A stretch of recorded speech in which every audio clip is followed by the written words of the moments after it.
heel heat.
Hello. It is me, your true heel phenom, SP3, and it is time for the most wonderful time of the year for us Japanese pro wrestling fans. It is Fight Week, and it is capped off with one of the biggest New Japan pro wrestling shows of all time, NJPW's Wrestle Kingdom 20.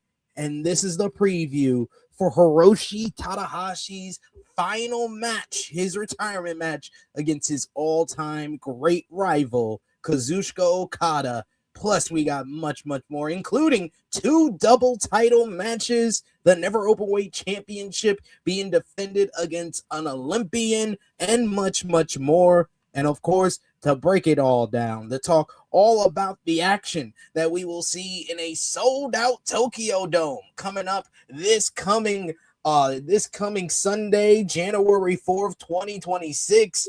I am here with the Never Openweight 6-man tag team champions when it comes to talking about New Japan Pro Wrestling. First up, we got the MC of the past, present, and future of New Japan Pro Wrestling here on the True Heel Heat YouTube channel. It is your boy, J News. How you doing, J News? I'm out here, man. I'm living, dog. You know, it is the new year. It is 2026, and shit, we gotta start off things on the right foot. You know what I'm saying? So, you know, Sunday's the biggest show of the year so far. We celebrate Wrestle Kingdom as it is. 20 versions, 20 iterations of Wrestle Kingdom now, as we know it. And there shan't be a dry eye in the room by the end of the show. So that is my lone expectation for this show. So outside of that, everything else is gravy. And someone I know is ready to shed some tears on Sunday morning in the UK, the one and only returning. It is her life. It is Sonal's life. How are you doing, Sonal? I'm doing well. Yeah, I'm gonna have a bunch of. To be fair, I almost got set off on those Road 2 shows. So you know, I'm not an emotional person, right? But I am ready. I am ready to. There's gonna be tears. If I end up doing my own review on my channel with like a very red face, you'll probably know why. I'll probably do it. It's just tears. bawling. You're just gonna be bawling out, crying. Or you're probably gonna cry even talking about it on your channel. If you come on this channel for the review, you're gonna be crying. It's like, the thing is though, right? It still doesn't seem right. Like, do you know what I mean? Like, in my head, it's not a thing. Oh, it's fine. It's just Okada and Tanahashi like main eventing. It's fine. There's nothing important about it. It's just, you know, on New Year's Dash, Tanahashi's gonna be there again wrestling with the rest of Hontai. It's fine. Yeah, everything's gonna be fine. It's normal. Fine. It's normal. Nothing changes. Not in denial at all about this.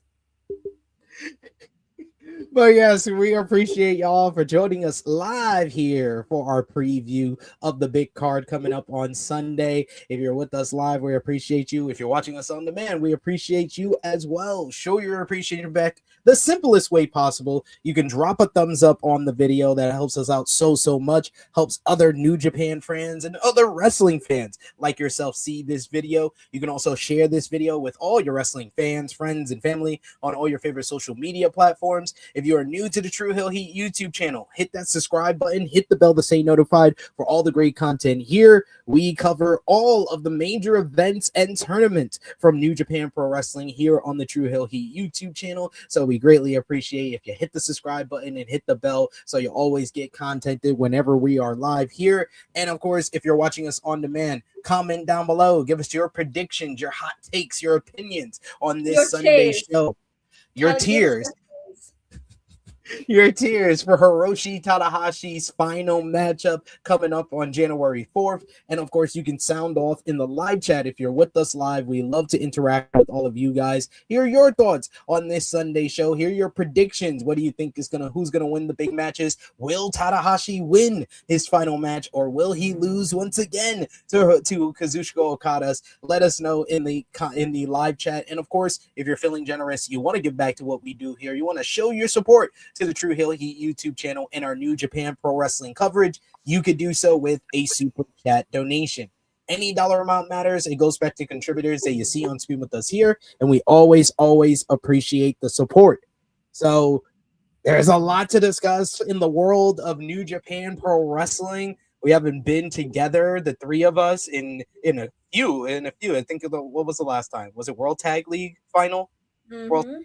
So it's been nearly a month since we got to hang out with each other, but a lot has gone down in New Japan Pro Wrestling as well as in the world of Japanese pro wrestling. We were talking about before we went live here that me and Sonal for sure have seen the Noah the New Year, which involved a couple of talents that used to be with NJPW and are currently with NJPW. Probably two of the three most noteworthy matches of the night featured people, and it was like a fourth match that featured former New Japan talent, like former IWGP Heavyweight Tag Team champions, the Good Brothers, making their debut in Noah. But I saw Sonal did a video talking about Tetsuya Naito having his first match back in Japan since May of 2025. Sonal, what was your thoughts on Naito's return to the ring in Japan?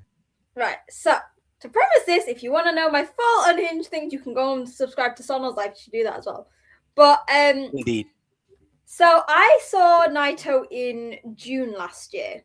I think it was one of his first events he did as part of LTJ, and he was in the main event, right? And I remember the show was overrunning, and my sister went, "Oh my god, this!" And they said time limit 60 minutes. My sister didn't know. She was like, "Oh, what if it's going to be over 60 minutes?" So I said, with Naito's knees the way they are, this is not going to happen.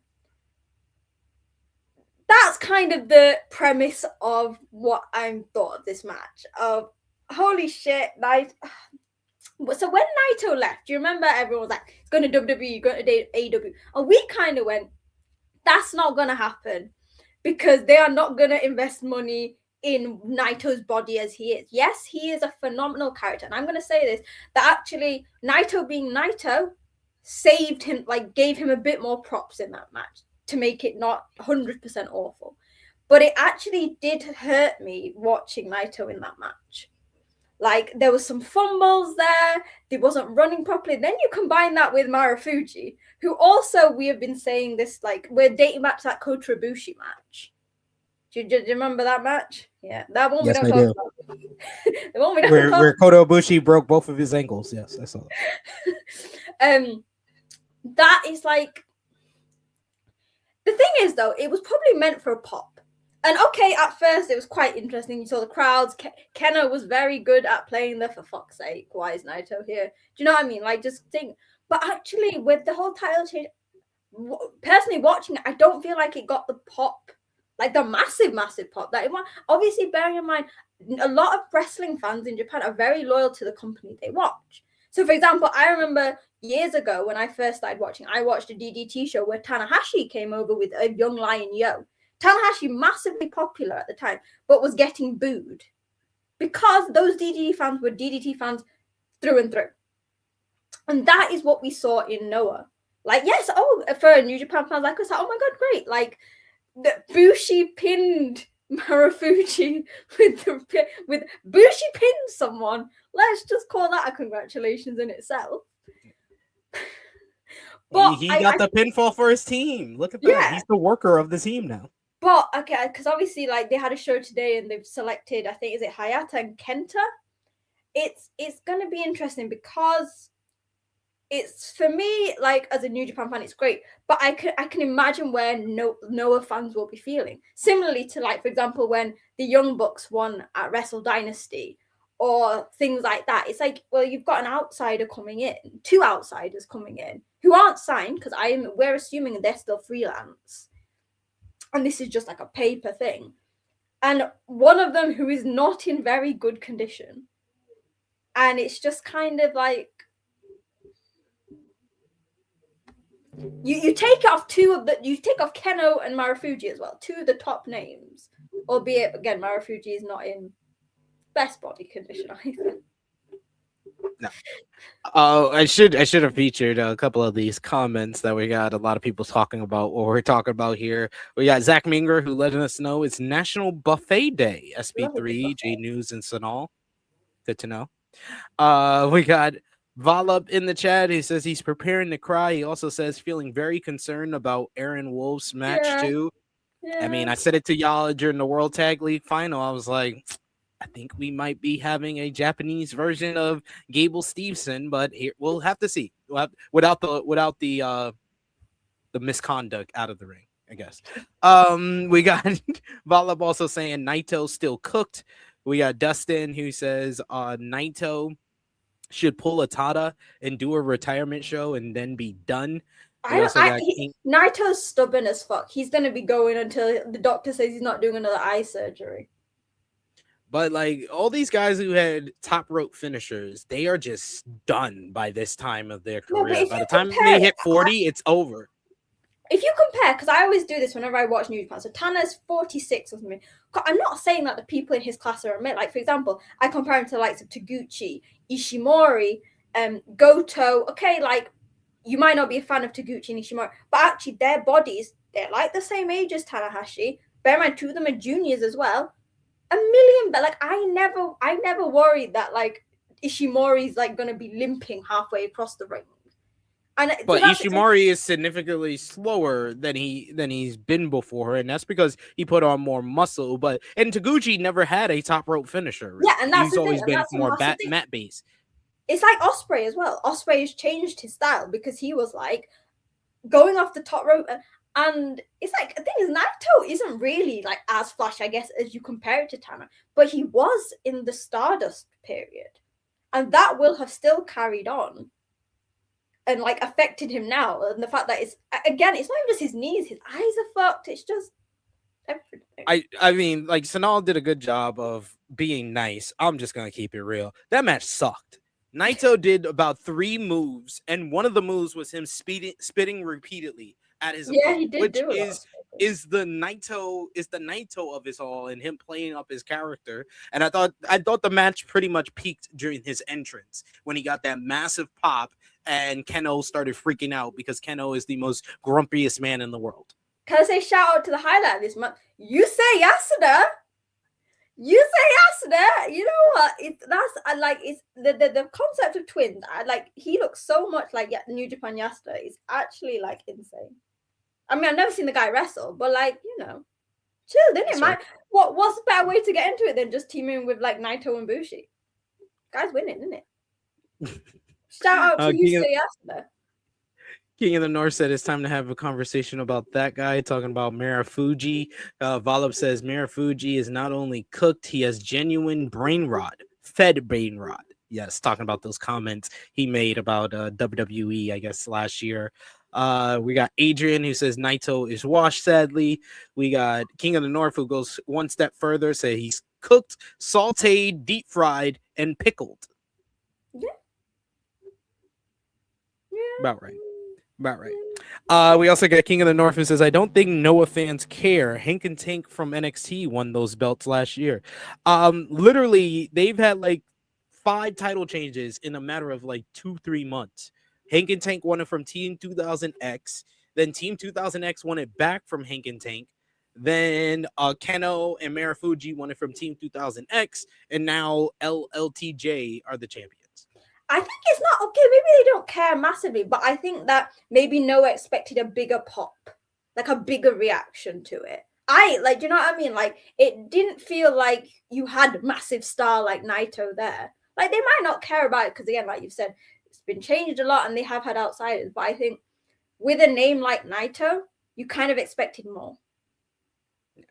Yeah, and that's what I was talking about. Like, there's no doubt Ishmori is a lot slower, and he does limp to the ring a lot of times when he comes out. And yes, we should talk about the because the whole show sucks as King of the North. Hiromu and AMAKUSA was the only thing worth anything. I saw the Good Brothers matchup, which I thought was fairly decent.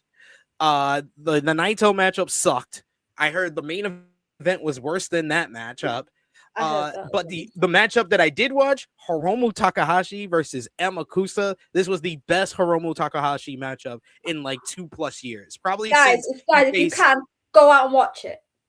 Probably since he faced Speedball Mike Bailey in Kurgan Hall during the Best of Super Juniors back in 2023. That's the last time that you saw this quality of a Hiromu Takahashi performance. He was hard hitting. He was physical. He played a great heel in the matchup for AMAKUSA to overcome and rally some great near falls with the time bomb one. Then he hits time bomb. The final ending bit.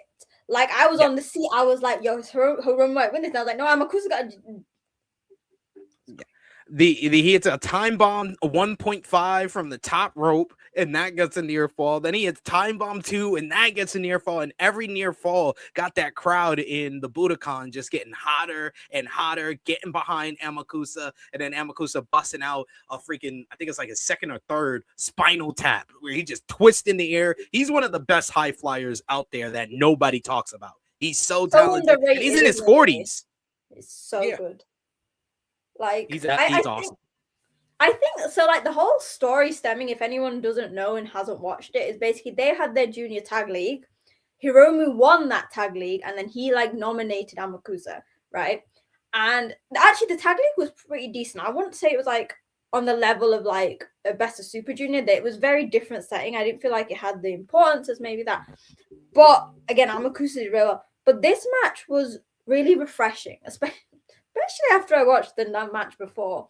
And I genuinely think that it saved the show. I mean, people are still going to say it's probably a shit show. But they can go, it was a shit show. But it was a one-match show. Did you watch that amazing match? It was a one-match show. That's for sure. It was a one-match show. We got Valape says, I like Ozawa and Inamura too, but it's nowhere near the Tokyo Tornado. I heard nothing but bad things about the Inamura and Ozawa matchup. I'm gonna go back and watch it just to see if it's as bad as people say it is. Yeah, and I need to set the bar for worst match of the year. Naito got it right now, so if I may, yeah. If I may, a question to you guys who watch Noah. Was this Ozawa's first match back since injury? I think he's done the preview tags, but this was like his first big match since back from the injury. Because from the clips, I didn't see the match. From the clips that I saw, he still looked rusty as hell. He was not as crisp as what I was used to seeing him when he was the talk of the wrestling world in Japan for a bit. He was not that. So at the end of the day, if that came off in clips, I can imagine how it came off for a full match at the end of the day. I don't watch Inamura enough to know if he is as talented as Noah thinks he is, but from what I watch, I think he is. He's a good kind of like bruiser, kind of like a never open weight guy. He would be in New Japan, but he's good in that, and he got the exposure from being in WWE and NXT. So I thought it made sense to me when they put the title on him beating Kenta and putting over a new guy, him winning the GAC Heavyweight Championship. I think it's more of it sounds like to me from most people that told me it's Ozawa and Ozawa Team 2000X being Noah's version of House of Torture. You know what annoyed me about Team 2000, right? Because I don't really watch Noah, and like I dip into it. But June joined Team 2000, right? And I've been following him, and I really like him. Like, he's a great wrestler.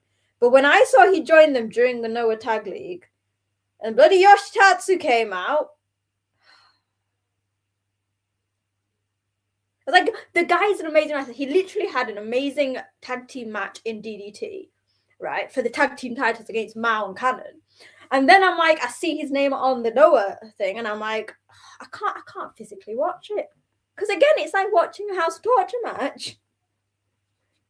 It really is. It's hilarious to me that all the Japanese promotions have their own version of House of Torture. It seems like every Japanese promotion I watch, because I was going to also bring up the Stardom Dream Queendom, but like Stardom is the only one that it doesn't go into the ridiculousness of House of Torture or Team 2000X. Heat is their version of the dark heel faction that has a lot of run-ins and shenanigans involved. But because they have kind of made Saya Kamitani into the ultimate tweener, her main event matches are just straight up one-on-one matches, and they're always really good to great. Like the matchup she had at Dream Queendom on Monday was fabulous against Saori Anou. It was hard hitting, it was physical. Saya Kamitani, I said it on In the Weeds earlier, she's probably the only wrestler that cries more than Cody Rhodes. So her crying mid-match it's hilarious because it brings more drama and more emotion to her matches, and she did that again with Saori Anou. And that wasn't even the best match on that Dream Queendom match on the Dream Queendom show. Watch Sareee versus Natsupoi. Oh man, that was fantastic. Natsupoi is the ultimate underdog babyface, and I was like, Sareee, I was watching her and I was like, who does she remind me of? And watching this matchup made me be like, oh, she's the female Okada.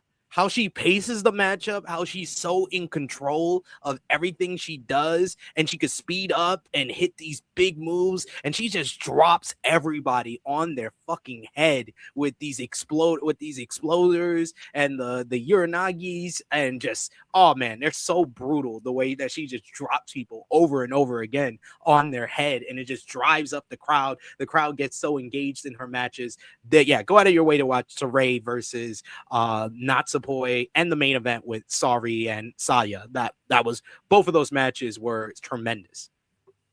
The Sayalita match bang too, for those who watch Stardom and all that stuff or whatever. Oh, Saya Aida, yeah, versus Konami. Mm-hmm. That was good. That was really good. Yeah.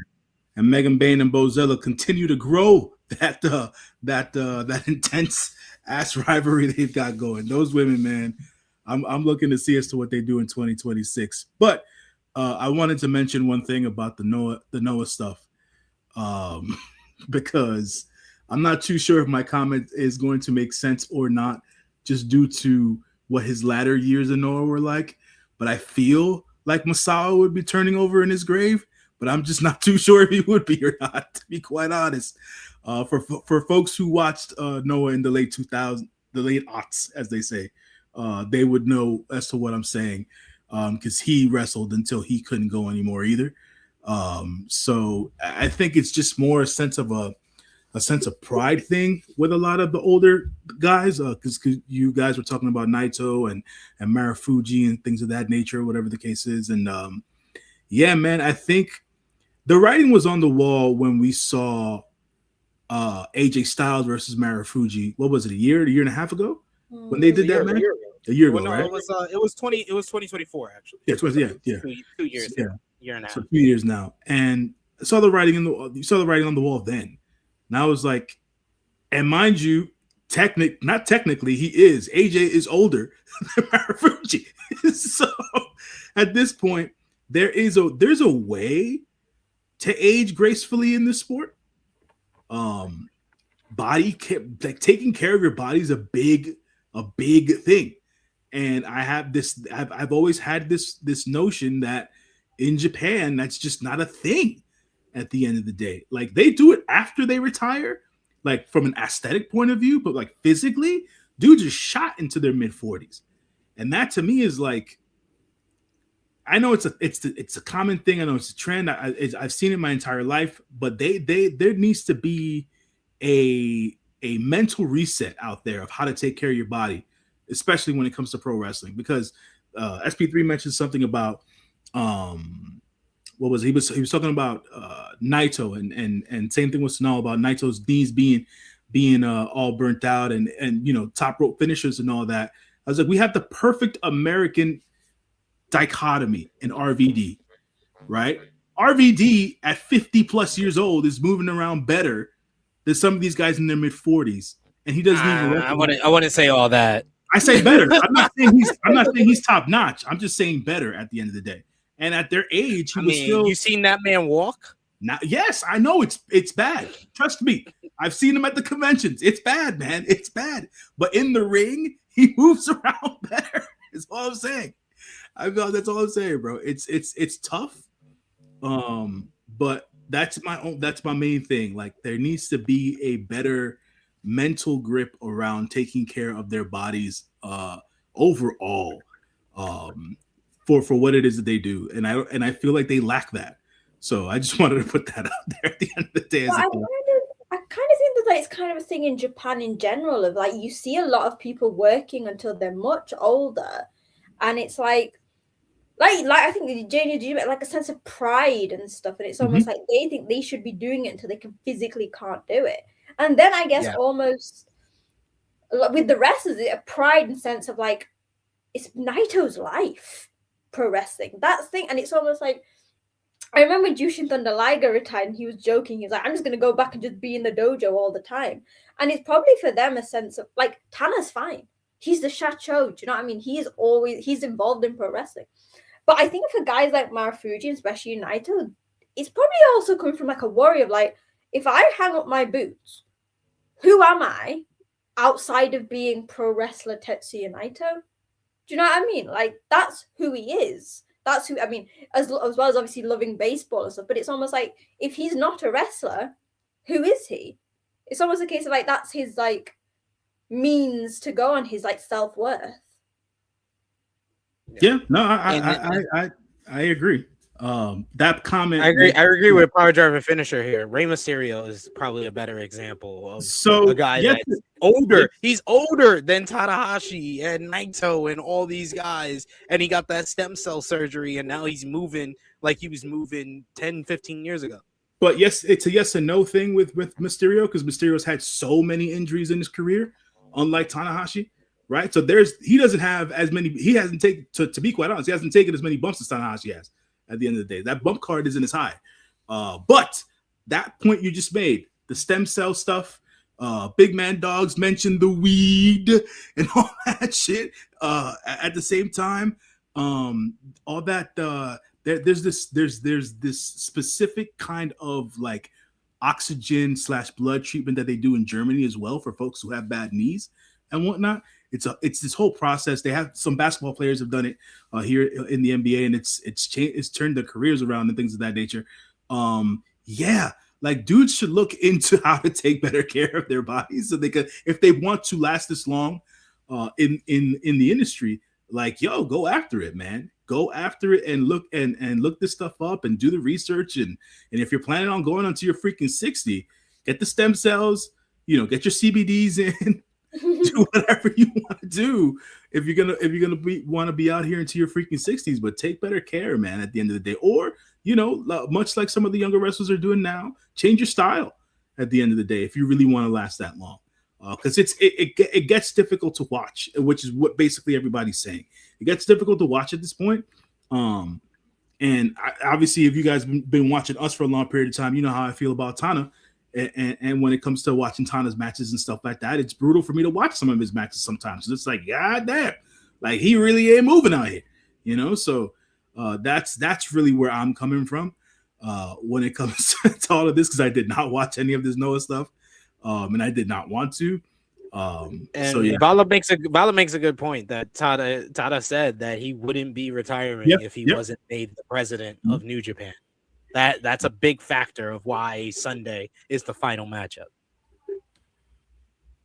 So we got some other comments to feature here. Our super chat donation, first one up. Thank you so much, Negro Buck, Real Nicky Boy, Nick Jackson. Appreciate you for that. Big one as well. We greatly appreciate you, good sir. He says, just now finding out that TMDK versus Knockout Brothers isn't on this card, but fucking Evil is ...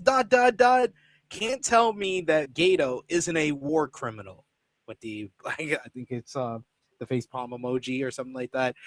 But yeah, that was there's something else I wanted to bring up before we get into the card and give our predictions. What did y'all think about the decision to go against tradition, trying to have a shorter card for the show because of planning for a longer Tanahashi versus Okada matchup and the post-match with a retirement ceremony? New Japan Pro Wrestling decided to put the World Tag League winner TMDK against the Knockout Brothers at New Year's Dash instead of at Wrestle Kingdom. We touched on it a little bit when we talked about the World Tag League final, but like when you add another matchup, and yeah, it was a kickoff matchup that you added to the card, but you're telling me that you could have added this as well by adding another match on the card. I don't think another match on the card is going to be too much, and I'm going to be very pissed when the women's matchup is like 10-12 minutes and then you didn't add another match on the card. You're shortchanging the women, and then you're not adding this match on the card. Yeah, this is just a bad move in my opinion. It does add some intrigue to New Year's Dash because we know the main event is going to be for the IWGP Heavyweight Tag Team titles, but the Wrestle Kingdom should be the card where we have this matchup, even though all these guys will be involved in the Ranbo. But Sonal, what do you think? It's interesting because I at first think I kind of knew this was going to happen because of Zach's comments during, do you know what I mean? As soon as it happened, I was like, that's going to happen. Zach, like, obviously it wasn't probably Zach's decision, but we know Zach likes to do stuff a little bit differently. It's annoying, especially because the guys are in the Ranbo. I at first thought that they were going to have the Knockout Brothers in the 5 versus 5. Which I was kind of surprised about. But again, I think the people they've put again make sense. I don't mind it in the sense of like last year, I was obviously in Japan. I found New Year's Dash a bit, not like it wasn't bad. I just found it a bit flat. Like there wasn't like, I remember I was fully ready to like film a video about it, like some big stuff going on, but there was nothing. So actually the fact that they've got this and they know they're going to have a certified banger with these 4 guys, like I'm upset. Obviously, it's not on the main card. I mean, I'll speak about this later. The lack of general tag team title matches, except for the Ranbo, is something completely like a different topic we'll talk about later. But like, I also kind of don't mind it in the sense that they're going to be the main event, and it was similar to the feelings I've had like throughout the year. Like I've hated a lot of the booking for the junior division, but what I haven't minded is them having shows that have been built around the juniors, allowing the juniors to be like the main event and semi-main event together. So I mean, I don't love it, but I'm not fully against it. Oh, I hate it. I'll be the difference here. I'll be different from you. I hate it. The fact that we're not getting this. We're not getting a junior heavyweight title matchup. We're not getting a junior heavyweight tag team championship matchup.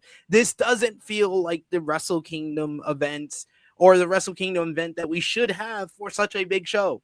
I think like they're just the booking of the junior heavyweight division has been awful since probably Fujita lost to Despy when he should have beat him. after winning the Best of Super Juniors tournament. So we've dealt with 6 months of shitty booking in the junior heavyweight division, and then we get a fucking #1 contenders matchup. The fuck are we doing? What do you even care about this junior heavyweight division? And then to just amplify that by not putting the tag team titles on it, I think it's just stupid. It's just a stupid decision by New Japan. I think the problem is that 2024 was a really strong year for the junior division. That's the problem. Like, we had the amazing run by Doki, and obviously and I just, because everyone knows I'm like the biggest junior fan, and yeah, I know that some people are gonna like, oh, Sonal being too nice about it, and like SP. No, when it comes to like the junior division, I am fully like, it's annoying as hell as someone who's a big junior fan. The tag belts, like the heavyweight tag belts, I'm like, okay. The reason for that is because they're like, there's going to be a presence of them on the 6-man, and again, it's like the junior division thing pisses me off because as it is, they never get enough time. When I went, they said they had the opening match, which was about 13 minutes, which was fine, because but it had 8 of them in it. You have literally now basically, and again, I know there are a lot of them in the Ranbo, and I'm going to speak about this. I'm probably one of the few people who is very excited for that, just because of the people in it, all of my favorites. Even though it's very confusing as fuck because you've got loads of big stars on a Ranbo, but that's another thing. I'm just going to say that at least they're on the card. The booking of the junior division is one of my biggest gripes of the year because it's so funny because we started the year and it's like the heavyweight tag division was full of shit, and then the junior division was pretty good, and then throughout the year we've gone, and then obviously here's Oscar and you twice return. Then this is House of Torture taking over the junior. It's just like that now. Ridiculous. It doesn't make any sense. Why are you actively trying to ruin this division? What do you think about this decision, J News? Oh man. For the sake of comparison, as I like to do, Gato was a career lifelong junior in Japan. And I don't understand his sense of booking the junior division. One, so I'm with Sonal on that part. Secondly, and most importantly, I'm with Nick Jackson here. I would have probably rather, from a booking standpoint, have seen that Evil versus Aaron Wolf match at New Year's Dash instead of Wrestle Kingdom. Do I understand as to why they booked it on Wrestle Kingdom? Sure, I understand it, right? Media coverage, everything else in between. He's an Olympian. It's going to be on TVSI. It's a whole thing. I get the business end of it. But from a wrestling standpoint, he's still new. He's not even on the same level as the other young lions who have been training and busting their ass all year long. So for him to get this match against Evil from a typical Japanese traditional standpoint, he is still a junior to the senior of all those other young guys that are wearing the black trunks and the black boots at the end of the day. So for him to be getting this matchup versus Evil, one, this shit better be good. Or two, there has to be a story point or something that's going to feed the fans throughout the year 2026. So that said, on to the junior stuff.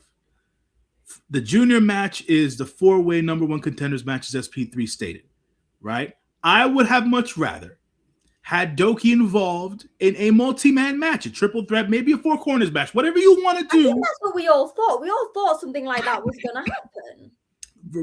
Whatever you want to do, but have Doki involved, right? So if Doki's involved in that match, then obviously at New Year's Dash, you have him and Sho defend the tag team championships and him not have a singles match, right? Just simple, basic, linear booking here, right? But they didn't do any of that shit, right? They put everybody in the 6-man, the never openweight 6-man Ranbo because people care about the never openweight 6-man tag team championships.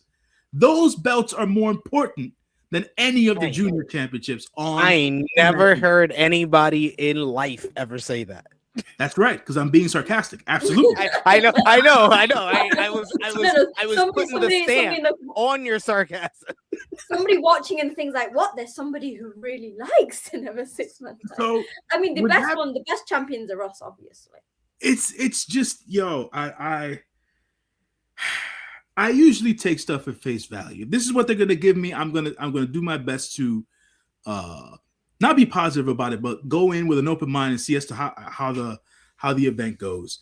But just the booking decisions that have been made here are, yeah, man, I agree. War crimes against New Japan here is what I'm with here. So do you think the reports of interest from the Fed is the reason that the Knockout Brothers are not on the card? No, that was Michael Allen Lewis asking that, and I was going to bring that up. That there's been a lot of reports about certainly the members of the Bullet Club War Dogs and their future in New Japan Pro Wrestling. Fightful Select reported that David Finlay, his contract is coming up, and he is interested in exploring his options in the United States, to be specific. Clark Connor's contract is coming up, and he's also interested in exploring his options. Drilla Maloney's contract is coming up. New Japan is interested in retaining him specifically. Then it was reported that New Japan is interested in retaining Finlay, Connors, and Drilla. And then the big one was the Knockout Brothers. Before any of those reports from Fightful Select, self-made pro with backup Hangman, aka Ibu, he reported that the Knockout Brothers have been getting strong entrants from WWE, and we don't know what their contract status is, but there is apparently going to be a contract offer for the Knockout Brothers from WWE. So what do y'all think about the future of the Bullet Club War Dogs in New Japan Pro Wrestling? We'll start with you, J-News. I'm gonna be short with this. From my understanding, when it comes to the Knockout Brothers, those two young cats signed their lives away when they originally signed with New Japan. I don't think they're going anywhere anytime soon. From a contractual standpoint, I'm not talking about how much money they earning and all that jazz. From a contractual standpoint, from what I've understood, they signed their lives away. So they're not going anywhere anytime soon. That's the Knockout Brothers. As for the other brothers part of the War Dogs, I've been talking about this for how long? 2-3 years now, right? The whole David Finlay thing. I've been talking about this for 2 to 3 years, and now the buzz is real. The buzz is real now. So I'm gonna not. Not really. It's just a report that he's leaving again. We haven't had any report that WWE has any interest in him, like we did with the Knockout Brothers. Right. There hasn't been a report of any of that, but he wants to. He's from Atlanta. He wants to stay home. He might not want to freaking fly back and forth. He just had a baby, and bingo. There you go. Family man now, right? At the end of the day. But is there any interest from any of the American companies? Is the question for David Finlay. I know a lot of folks are fans of David Finlay. I think he's a tremendous professional wrestler at the end of the day. But from a character, yet again, I'm going to land on this like I've always had. From a character standpoint, what is there to sell about David Finlay, right? If you're going to sign him to a U.S. promotion, what does he do for you as a promotion? Outside of him being a good wrestler, and plenty of promotions have good wrestlers in them, what does David Finlay do for you? Does he move the needle? Right? Because he's great at New Japan, but what does he do for WWE? What does he do for AEW? What does he do for TNA at the end of the day? What does he do? Does he move the needle enough for you to want to spend 6 figures on a yearly basis? You know what I'm saying? That's David Finlay. Now, Clark Connors is a different story, because Clark Connors still has both David Finlay and Clark Connors have age on their side, one, but secondarily, Clark Connors has a very unique ability, I would say, right? He's very much more character than he is wrestler, even though he's a good wrestler at the end of the day. So I think there's a lot that can be done with Clark Connors, but I still don't feel like he did all there is to do in the junior division when it comes to New Japan. So I hope that the New Japan news about them wanting to re-sign and hold on to Clark Connors and Drilla Maloney is real, and they get to hold on to those guys. This time around, feel like David Finlay doesn't have much of a choice, and he's going to stay in Japan anyways. Because I'm kind of with you on that. Like, Yeah. when that report came out, I was like, it's not the right time, bro. Yeah, it's not the right time. It's not the right time. You need to stay for another 2 to 3 years. You need to try to get your way to an IWGP World Title reign. You need to maybe get a run where you can get close to the finals of the G1 Climax. You need more to your resume for me to have faith that WWE is going to look at you and be like, we're going to give you a push. Someone told me, oh, he can go there and he can get an AJ Styles 2016. I was like, what the fuck are you talking about? What has David Finlay done that makes you think he's going to get an AJ Styles 2016 push? He will be happy if he got a Finn Balor push in that NXT. He's not even going to get that if he goes right now. He will be guy who has great matches on NXT and could potentially be a top guy on that brand, and then he has nothing left to do on the main roster. That is his ceiling in WWE. WWE right now ain't the place to go for David Finlay, to me. I would say this. I think that the best time for David Finlay to have gone to the WWE would have been last year, because he was on more of a high last year, which is why I was so adamant about him leaving, and he didn't listen to me. Hey, David, listen to me. Stay in Japan. So that's all I got. So now, what are your thoughts? I did a video on this, I think, when some of the news first came out. I'm literally with J News on the Knockout Brothers. Like, Yuto Ice is like basically ride or die. Like, again, contrast of side. He went to New Japan for a reason. He's like ride or die. And it's always, I think, a tricky thing with Japanese talent. Again, we can't say now because obviously Okada left and stuff. But they literally came back in August, September. Like, I feel like that's not going to be a thing. In terms of the other guys, this is what I'm put out. Like, I remember when Guy Kokujin's first started leaving and I was like heartbroken and sad. It's an inevitable thing in New Japan now. Like, as you both mentioned, it's the travel. If, for example, Finlay has a family and I assume that's similar things to why the Tongans and stuff decided to stay. But I am literally with J News, and I was mentioning this to my mom when the news first came out, is that what has Finlay got that the companies are going to want? Obviously, we say he's got age and he's a great wrestler. Maybe WWE more because he's got the Finlay name. But aside from that, it's like, what else? He's not got, someone said the AJ, he's not got any big title. He's been global champion and tag team champion. He won the New Japan Cup, but he's not won the G1. He's not main evented a Wrestle Kingdom. Someone did a comment, and I can't remember if it was or if I've just thought it up. He would probably end up going and it'd be like a Jeff Cobb. Because the thing is, people thought with Jeff Cobb, he's got that reputation. But again, Jeff Cobb, as good as he is, never had the top. He didn't wait. I mean, he should have obviously got a lot more done in New Japan, and that's on New Japan. But he didn't have the credentials to go and be like, I want an AJ Styles push. And now, obviously, what's happened? Yeah, you know, he went there, and in record time, they made him just another guy, and not even just another guy, a very lower card guy on that roster. To tell me that's Jeff Cobb, I kind of wouldn't believe you if I didn't see it with my own eyes. Tell me JC Mateo is Jeff Cobb. It's like they're two different people. There is no. Jeff Cobb was full of sauce and swagger in New Japan Pro Wrestling. There is no sauce to JC Mateo. There's no, so I don't watch WWE, but I think I watched clips of his first thing because it's Jeff Cobb. I love Jeff Cobb. The thing that made Jeff Cobb who Jeff Cobb is, and not just a big guy, was, like you said, his charisma. The way he'd make the funny comments, he was a great promo, but that's not a thing now. And I worry that they take Finlay and take out whatever momentum he's got, because the character of the boss dog will not translate over WWE. They're not going to take and go, we're going to have you as that. Because who is he going to be the boss of? It doesn't work that way. On Ari, Clark, and Driller, I know that some people are saying that Clark may be AEW because obviously Tekla is there. Yeah, we had this comment from Nicky Boy, Negro Buck, who said, I can see 100 Proof possibly going to AEW, mostly because he's worked shows for the past in the past, and he got ties with Tekla. I just want him to stay in Japan, though. He has more to do there. If you meant by ties to Tekla, you mean fucking? Yeah, you are you doing it in like a kinky way? Like, oh, he's got ties to her. Got ties. Okay. Cool. Okay. In a relationship, you know, there's You could have other just said ways. that. I mean, everyone knows. It's not like a secret. It's not like a hidden thing. So that seems more likely. Driller, though, Driller is a completely different thing.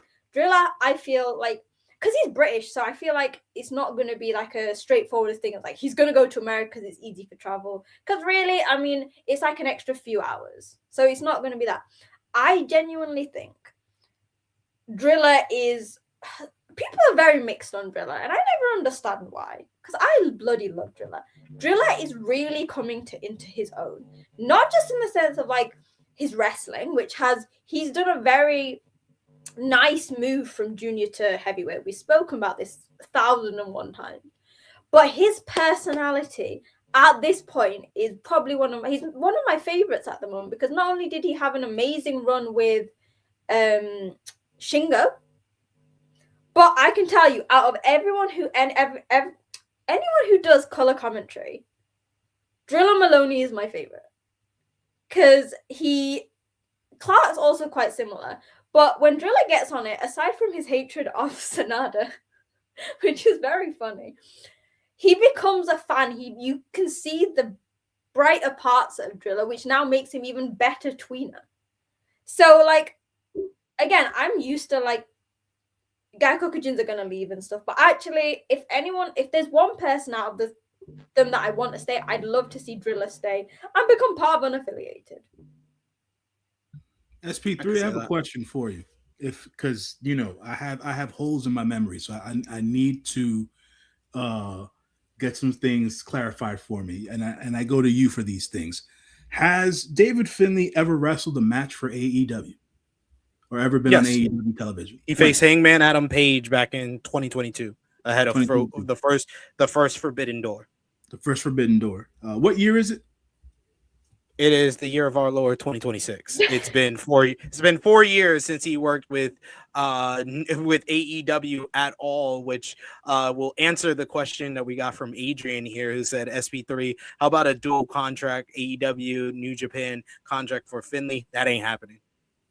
It's not, and it has, and I didn't really mean to be like, I didn't mean to be a dick about it, Adrian. To be quite honest, my point being here, there is something there where David doesn't want to work with AEW, or vice versa, or vice versa. Yeah, or vice versa. So he doesn't want to work with his exes and Jay and Juice. Yeah, so you know, there's a disconnect there at the end of the day.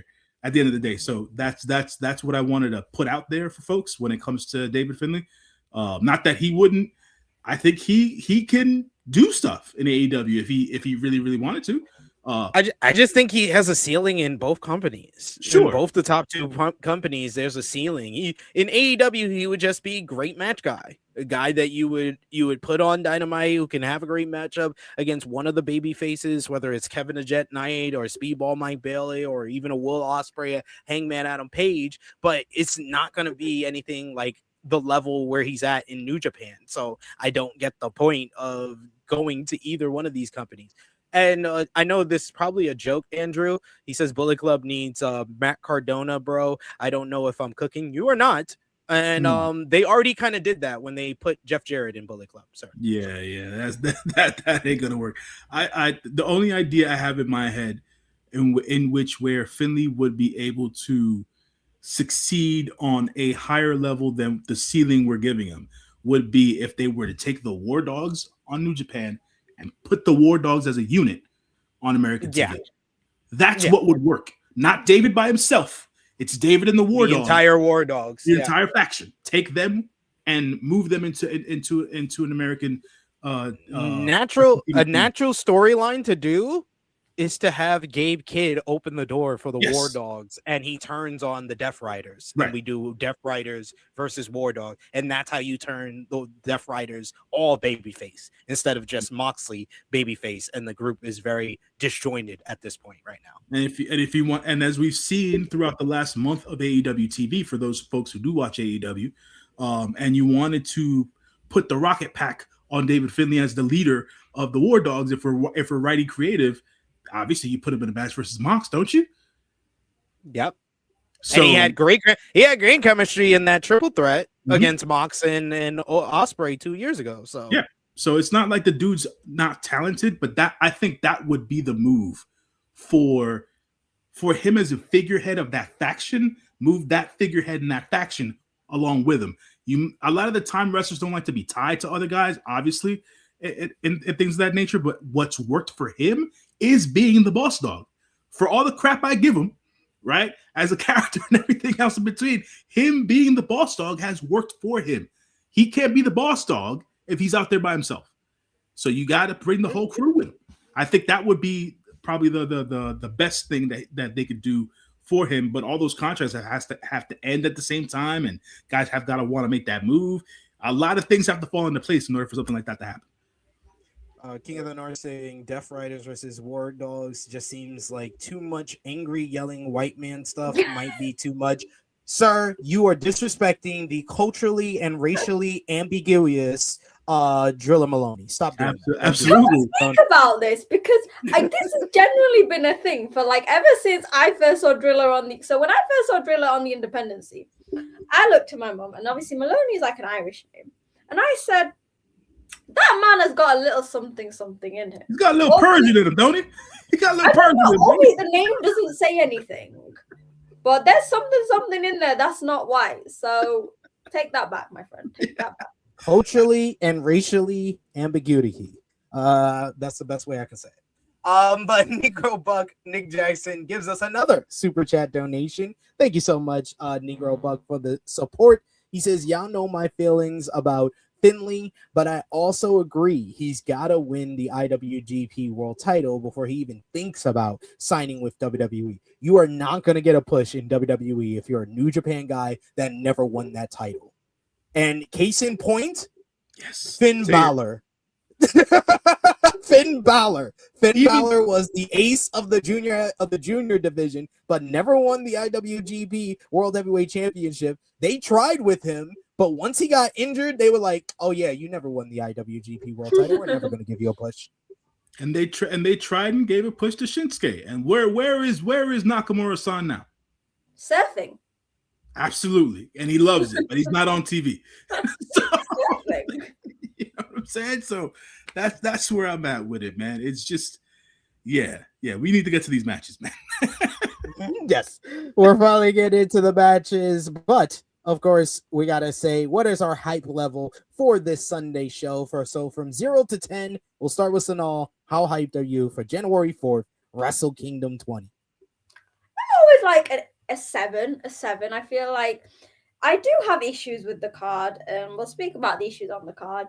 But generally, it's like the whole feeling of Wrestle Kingdom always makes me excited.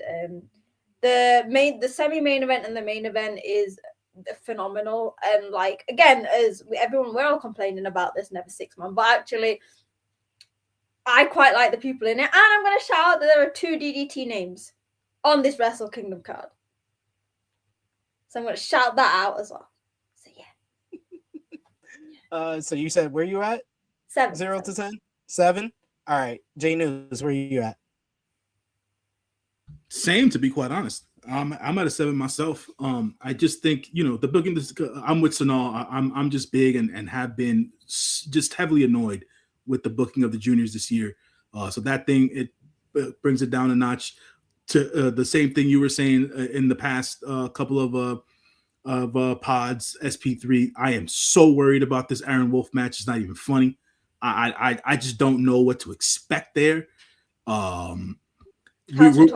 Having to count on Evil to carry a match is a lot in 2026. I'm sorry to say, but it's the truth. And I'm also worried about how much time the ladies are going to get. These 2 women, Syuri and Saya Kamitani, can put on a banger match given time. I don't want to see them in there for 8 to 10 minutes. It's not going to be enough. It's just not going to be enough.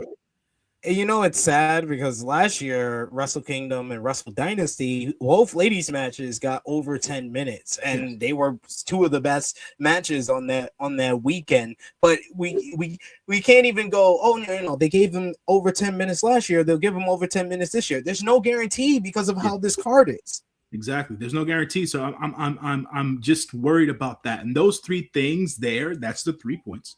And everything else is fine. So which is why I give it a 7. I mean, the Tanahashi's retirement, I am definitely interested in. Like Sonal said, the double title match, Takeshita and Tsuji, I'm definitely into. And the other double title match, Syuri and Saya, I'm into. I'm worried about that. I like the 5-on-5 tag, but like you said, I'm worried about the Aaron Wolf stuff. Don't like we're doing a junior heavyweight number 1 contenders match when we could be doing a title match. And the Ranbo, it's always hit or miss for me. So I will say I'm at like I'll say 7.5 because I'm very high on Tsuji and Takeshita. I think that's gonna carry this show. Quick question for y'all and everybody in the chat. We still have 4 out of 5 on the United Kingdom side. Does anyone know who or have? We're gonna talk. We're gonna that the way. We'll talk about. You know what we do? We talk about that when we get to the match. Can I quickly mention that? I feel like I have not mentioned the Aaron Wolf thing. I didn't realize how big Aaron Wolf was until I've seen him on like several shows with one of my favorite J-pop idols. But I am also terrified as fuck about this match because you know what? I'm gonna say 2 words. One person, Bolton Oleg. That's why I'm worried about this Bolton Oleg. So I mean, he is very much Bolton Oleg coded. That is for sure. That's all I'm gonna say until the match we speak about it properly. Bolton Oleg. King of the North saying I missed the chat earlier, but he says I blame Desperado for the whole junior division thing. Him telling the office it's okay to put the junior division on the Road 2 shows instead of the pay-per-views. I didn't think about it that way, but that is a decent point. I think, all right, I know I've seen this discourse online a lot, and I'm going to put my 2 cents in as a junior fan. I've seen a lot of people solely blaming Desperado for it. You can't. Desperado will have said it, but this would have been like Desperado in like kayfabe saying, I wanted this with a lot of the other things. And I mentioned this earlier, I don't know if you were there, thing. I don't mind this, the juniors on the Road 2 shows, because actually it is a Road 2 show, but they really advertise it as being a junior show. And it normally has like a junior match, the junior tag match, and quite a lot of the juniors in it. I think, does Despy have influence in the junior division? Of course, he will have influence. But to kind of put it all on Despy and say the reason that the division is in the shit that it is because they put the junior division matches on the Road 2 shows, that's not it. It's House of Torture. The reason that the junior division is in the shit is House of Torture. Because I can tell you 100% as a junior fanatic, if Despy was still holding this, or for example, if Fujita had taken the belt and they had matches on the Road 2 shows, nobody would have an issue. Nobody would have an issue. The issue comes is the House of Torture. I'll be honest. I have noticed that, yeah, he does lean towards the Road 2 shows, but yeah, I have wanted the junior title matches to be on the main pay-per-views as well. So I think number 1 is House of Torture, but I think that if you listed like a top 5 reasons, one of the reasons would be that Despy has conditioned New Japan to put the juniors on lesser shows. Yeah, I mean, I'm not saying that's obviously not a reason. Obviously, it's sad when they're not on like a Dominion or something. But this is just because I've seen discourse with that comment, is everyone basically saying that Despy is the main reason. Jesus Christ, it's not. When you've got House of Torture holding all the belts in the junior division, including Super Junior Tag League, that is where the issue is coming from. That is the main issue. That is going to be the issue. I agree with what you're saying, but to add to on top of that, and something the King of the North just put out there, at the end of the day, you know, Despy is a contracted worker. At the end of the day, he doesn't book these things. Gato does, and what's his name? Big Dick Togo. He books at the end of the day. Tiger Mask as well. I've heard. Tiger Mask does the booking for the juniors and stuff like that, and Tanahashi has say as well. So for that one wrestler to have that much sway in from your perspective, it just, yeah, man, I don't think that's the way it's going. You know what I'm saying? Yeah, I never believe in blaming the talent. So I think Yeah. I agree with y'all on that point. We should never be blaming the talent. You should never be blaming Despy. All I said is that one of the reasons should be that Despy, being the star that he is, made New Japan condition themselves to putting the juniors on lesser shows. That is not me saying Despy is in control. Yeah, I get that. Is me saying the company is in control of that. The company is to blame. Gato is to blame. Tiger Mask is to blame way before we get to Despy. Oh yeah, no, I completely get that. I'm just saying it's like a lot of people will take, and I've seen a lot of people take Despy and they do this in every promotion. People are just immune from blaming the actual people that are to blame, and they always want to blame the workers. The workers don't have that much sway. There's still a guy above them who is making the real choice. Multiple. So stop blaming the performers. Yeah, and then people try to make it like, oh, Despy doesn't want the juniors to shine, and these are the same people who will then go, well, Despy needs to move up to the heavyweight. Despy is the biggest junior advocate in the sense that, like Hiromu, his feelings is that you shouldn't be restricted to a junior, but you shouldn't be upset. You shouldn't be ashamed to be a junior, as seen by the fact of like both Despy and Hiromu doing Super Junior Tag League and then doing World Tag League. So again, you can say, okay, Despy thing, but then to try and again, this is not SP3 at all. This is just what I've seen online. People try to frame it as like Despy trying to sabotage the junior division. That is never something that Despy is going to want to do. He lives and breathes that junior division, right? And like SP3 said, this whole concept of blaming the talent, like, why? Just no. Yeah. No. So no. I know King of the North. He wasn't like really pointing the. No, yeah, but don't worry about it. We're not. Yeah, it does come across that way. But I know you're one of the good ones, King of the North. Yeah, sorry, no, it's just because obviously I remember speaking to someone like a month ago about this sort of thing because I saw a lot of Despy hate. No hate to you, King of the North. I understand. It's just I'm just saying that there are a lot of people who are actively just like directing it at Despy, and I'm the biggest Despy lover. To add to that as well, talking about Desperado and Hiromu being advocates of the junior division, right?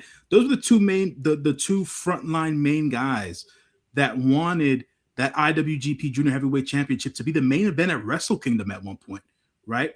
If I might be speaking out of turn at this point, I don't know the gentleman and whatnot. I'm just fans of their work, but could there be a level of disenchantment with them, whereas now they're just resigned to the fact that they're never going to be at the top of the card like they wanted to be? You know what I'm saying? Which is why the conversation of what Despy had said to Gato and all that stuff came about. There could be a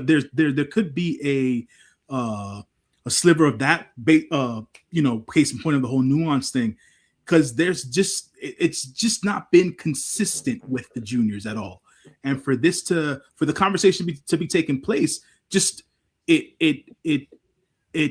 the conversation, it being out there, is justified because people want the elevation of the junior division. You know what I'm saying? So for it to be seen the way that it's being seen right now, especially as to New Japan was known for its junior wrestling. That's what New Japan was. The juniors carried New Japan throughout the Dark Ages, right? Until Tanahashi and Okada and Shinsuke showed up, the juniors carried New Japan. And even then, you had Kota Ibushi, you had Kenny Omega, you had Prince Devitt, all killing it in the junior heavyweight division. Even when you had the Okadas, Tanahashi, and Nakamura and Naito kind of dominating the main event scene. So yeah, man. Let's talk about though. I'm sorry. Let's talk about this card though, because we have a kickoff show matchup. Yes, they had room for a kickoff show matchup, but not room for the tag team titles or junior titles. For the NJPW World Television Championship, El Phantasmo will defend against DDT's own Chris Brookes. It was on the Road to Tokyo Dome show in Kurgan Hall. Chris Brookes made a surprise appearance attacking El Phantasmo after one of his open challenges after he picked up a victory against Ryusuke Taguchi for the championship. It was Chris Brookes that attacked him and then made the challenge for the Tokyo Dome, for Wrestle Kingdom, for the television championship. Chris Brookes versus El Phantasmo. Sonal, What do you think about this match? One of your DDT brethren in this matchup here. Who's going to pick up the victory? I'm so excited for this because obviously not just DDT, but I've been watching Chris Brookes for years on the independent scene. I watched him in a really shitty pub for like Tuesday Night Graps once. This blows my mind, honestly. I'm so excited for Chris. Like, he's been working his ass off for years as a wrestler, both in UK and Japan, and I'm so excited because also these two guys have a great style. They're both very tall, very strong, but very athletic at the helm of it. In an ideal world, I'd be like, oh, I want Chris Brookes to win just because I love Chris Brookes, but I also love El Phantasmo. We all do. And I do generally think El Phantasmo is going to retain. But this match is going to be great, and New Japan done it for me. Bringing Chris Brookes out on the Road to show was a big enough pop for me any day. It made my week. I was like, this is great. J News, what about you? Who you got? I'm with Sonal there. When he came out during the Road 2 shows, and I was like, is that Chris Brookes? And then he hit his best friend with the finisher to lay his ass out. I was like, Chris Brookes has arrived at New Japan Pro Wrestling. For all intents and purposes, I agree with Sonal as well. ELP should be winning this match, but I will say this should be a showcase match for Chris Brookes at the end of the day. Chris Brookes, ELP, a good friend, but also an even better friend of his kissing mate, Zack Sabre Jr. is in the company at the end of the day. And I think they finally worked Gato and the office enough over to get Chris Brookes on the show years later. And now we're here. And I hope that the match goes off well. I hope Chris gets to show off and show the world, or at least the larger scaled audience of New Japan Pro Wrestling, what he's about. And I hope it's not the last time that we see Chris Brookes on a New Japan show at the end of the day. More exposure for Chris Brookes is the better. I've been watching Chris the same as Sonal since his days on the UK Indies and stuff like that. And I've always thought that he was a talent that gets not as much love as he should. And for him to get this level of exposure now, specifically in front of 50,000 people and national Japanese TV, this is huge. So I'm just hoping for big things for him out of this match. But ELP for the win. Yeah, I agree with you guys. I think ELP retains the title, but I suspect this to be a very good matchup. Like you said, his kissing mate, Zack Sabre Jr. I've always said Chris Brookes very much has a style that's akin to Zack Sabre Jr. Very technical plays with a bunch of submission work. He's excellent on the mat, and we saw ELP have a hell of a matchup with Zack Sabre Jr. in the G1 Climax earlier last year. So I think that this will have some of that, but I think it's going to be a shorter matchup since it's on the kickoff. I don't see it going like over 11 minutes. But the funny thing, I did say, we obviously all said ELP, but I was speaking to someone else, and I was like, just imagine, though, what chaos would happen if you take a 15-minute time limit belt and you send it to DDT. Like... I won't make me watch DDT. I've sworn away from watching DDT after certain matches that they've had in the last year. So I'm sorry. I love DDT.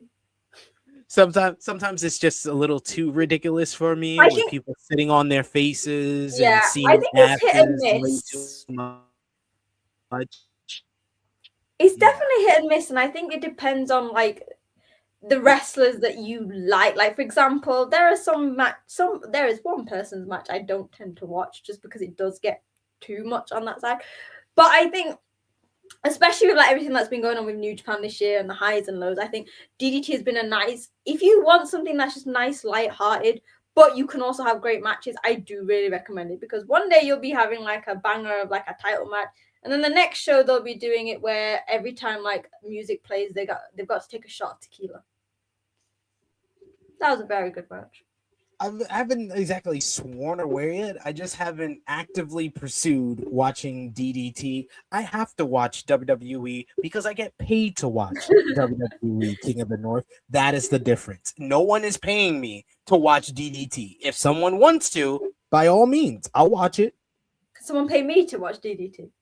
I can easily be swayed by money to watch anything in professional wrestling. Next up, we have the opening matchup on the main card. It is the aforementioned Ranbo. But this year, it is not every man for himself. It is a 6-man tag team championship. Ranbo for the never openweight 6-man tag team championships. We got the reigning champions Toriano, Yo, and Master Wato representing Hontai. We got another Hontai duo in Shoto Umino and Yuya Uemura teaming up with DDT's Takeshi. And then you got Hiroki Goto and Yoshihashi Abishamon representing Hontai alongside their stablemate Bolton Oleg. We got TMDK, Zack Sabre Jr., Roihei Uyawa, the winners of the World Tag League, teaming up with Hartley Jackson. We got Toge Makabe teaming up with Tiger Mask in his final year in professional wrestling, and Ryosuke Taguchi. We got the IWGP World Tag Team Champions, Yuto Ice and Oscar, the Knockout Brothers, teaming up with their War Dog stablemate, Clark Connors, making his return to New Japan Pro Wrestling. Tomohiro Ishii makes his return from injury as he teams up with his former tag team championship partner Taiji and his partner from World Tag League Satoshi Kojima. And finally, the House of Torture will of course be represented in the Ranbo, Ren Narita, Sanada, and Yoshinobu Kanemaru.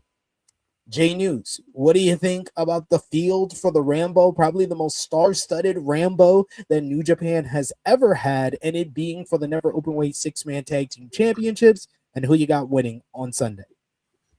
First of all, I'd like to say that this New Japan never openweight 6-man Ranbo just reeks of people getting their Wrestle Kingdom paydays at the end of the day. You know, it's like the Andre the Giant Memorial Battle Royals that used to be on the Saudi shows and WrestleMania and shit like that. You know what I'm saying? But there's that of it. I mean, you're right. It is a star-studded, never open weight 6-man Ranbo.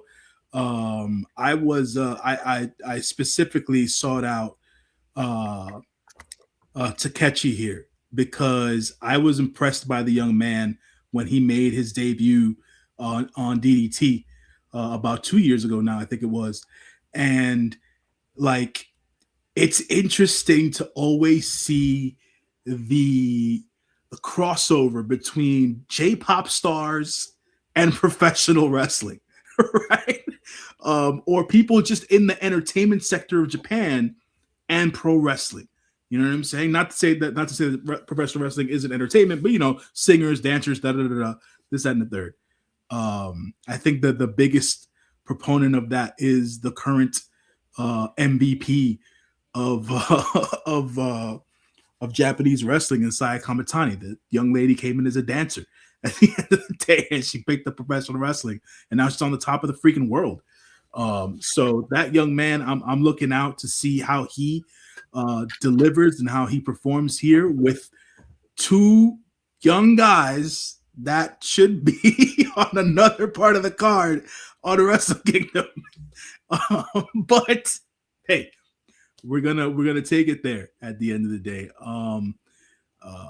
What is it? The War Dogs, you know, or should I say the Knockout Bros, they're a part of this at the end of the day, so they're on the card, they're getting their Wrestle Kingdom money. I don't know who the hell wins this, to be honest. I have no idea. I have no clue.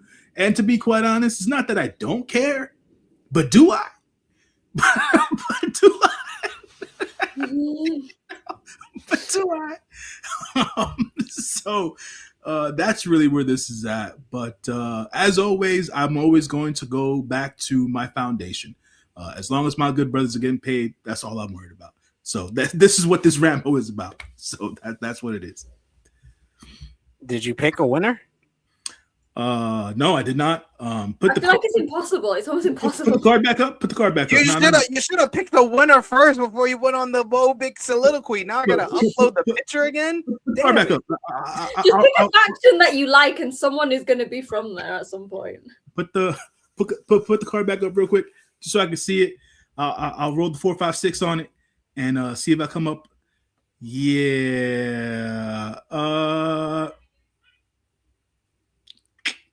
I would say that I would give the 6-man championships here to the homies over at TMDK. That is my pick for this match.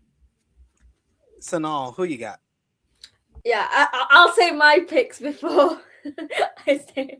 I also have TMDK because I'm part of TMDK. This is certified by Hartley Jackson and Robbie Eagle. Also, shout out Hartley Jackson getting on the main Wrestle Kingdom card. It's also very exciting. I want to bring up the whole like Jay News talking about the idol experience in wrestling because obviously Takeshi's in it. If anyone has gone out to watch his group, Exile Tribe, recently had a music video come out that had Despi, Shota, Takeshita, Ueno. There was people from All Japan and Noah as well. A great show. It shows the combination. Takeshi, I know he's quite a controversial character, like in terms of he won the Rookie of the Year and people were a bit annoyed about that. The world of idol and wrestling has always been Tokyo Joshi is what it was built on. DDT, they have the NWA Juniors, which is like Shunma, Yuki, and Shumi. I feel like I was yeah. And they sing and stuff when they come. They're just like a thing that brings it all together. And again, we are very upset that obviously Shota and Uemura don't have a place to go, but they're very smart putting two very handsome New Japan wrestlers with a J-pop idol. Because I can promise you, as someone who is very much into J-pop, there is going to be a lot of eyes on that match just for him. So this is a big thing. So that's very good. You've got to bring the ladies in. You got to bring the lady demographic in to watch the show as well. You know, it's very smart because at first I thought actually the Ranbo might be in the pre-show, but and the thing is, for people who don't know, you don't understand the popularity of Exile Tribe. So it's a big group. They've got loads of subunits and things. Exile Tribe as a whole is an extremely popular J-pop, like one of the top ones in the country. So that's huge in itself. You had to have House of Torture in it. I feel like it would be even better if House of Torture wasn't in it. But like, gotta put them in somewhere. I'm personally excited. Someone said they wanted Bishamon and Bolton to win. I was very upset that Bolton was in that team because I was wanting Bishamon to win until they announced that their third brethren would be Bolton Oleg. So sorry, Bishamon. You got demoted. I've also loved the whole build up to this of like basically that one, was it the Road to show where Yo went crazy and refused to leave the ring until he was like, I'm not leaving. He was protesting, man. He was protesting.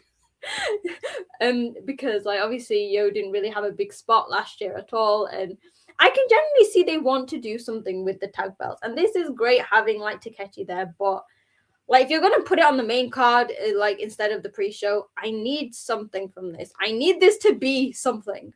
Like, don't put a famous J-pop idol on it and have such a big thing and have it on the main card just for you to change the titles to TNUK to have them lose it on the next defense. Which is what the Never title, literally the most consistent Never Openweight Tag Team champion. You're watching them right now. It's us. Yeah. I would say that if you want to keep the consistency, you probably have the champions just retain, but that's not fun. I'm gonna go with Ishii, Taiji, and Kojima. Like Team 155. Yes, Team 155. I think that they should win this because I like the whole kind of subplot story that Taichi and Kojima had in World Tag League, and now Ishii's back. Give them a run. Why not? Why the hell not? When you said that, I just think of Taichi basically gaslighting Kojima for the entire World Tag League, making it seem like he was the reason that Kojima couldn't split up. Exactly.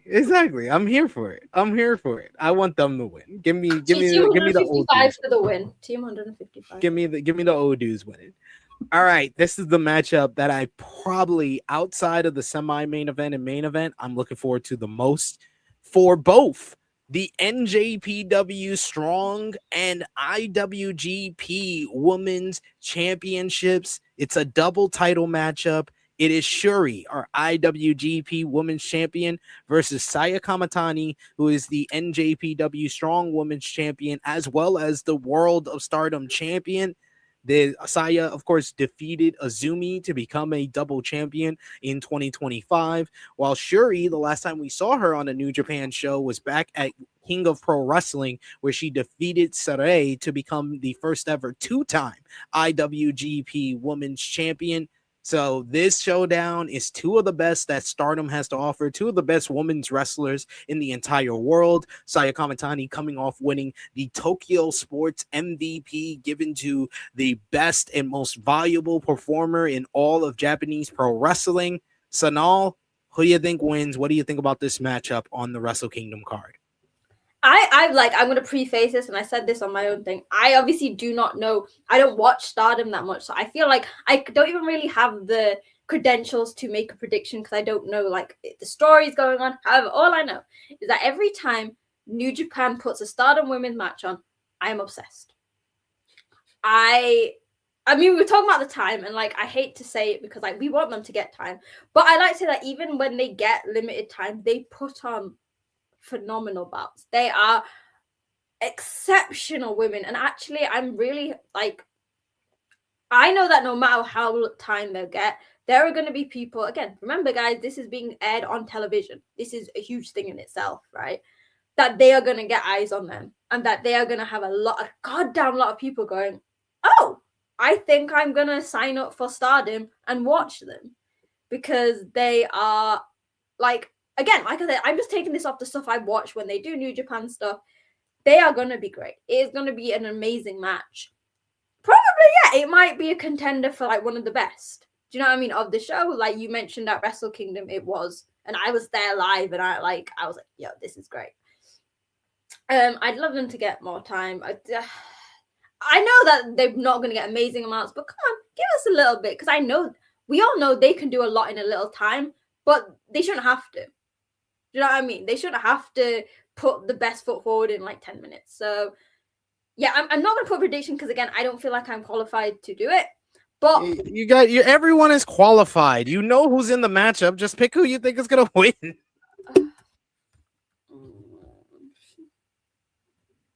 No, right? No, I don't know. So, I guess Saya, but I like them both. Okay, because this comment. Maybe just because, again, like someone said in the comments, Syuri should win because they'd have like zero defenses, and I kind of, I'm not a fan of people losing, like not having any successful. Let's go for Syuri for that reason, because I don't like people not being able to defend at least once. Let's go for that. That is fair. J News, what about you, Syuri or Saya? So, for all intents and purposes, this is not me trying to diminish Syuri at all, because I think Syuri is fantastic. But to make a comment that has to do with Syuri making zero defenses, the main idea behind Syuri being the IWGP Women's Champion is so that Stardom could have one of their contracted talents as a champion. Sareee is not a contracted Stardom talent. She is a freelancer, which is why she dropped the belt to Syuri in the first place after Syuri came back from injury. Now, on to this match versus the MVP of all Japanese wrestling, that is Saya Kamitani, aka Saya-sama. She's a double champ now. She'll be a triple champ by the end of this match. There's just no way around it. The story is just too grand. She's the Phoenix Queen for a reason, and she will continue to dominate Japanese women's wrestling and Japanese wrestling as a whole in 2026. So this will be the continuation of all that. Hopefully they get anywhere between 10 to 15 minutes of time. If they're given anything more than that, fantastic. Give us 18 minutes, Gato. Give us 18 minutes.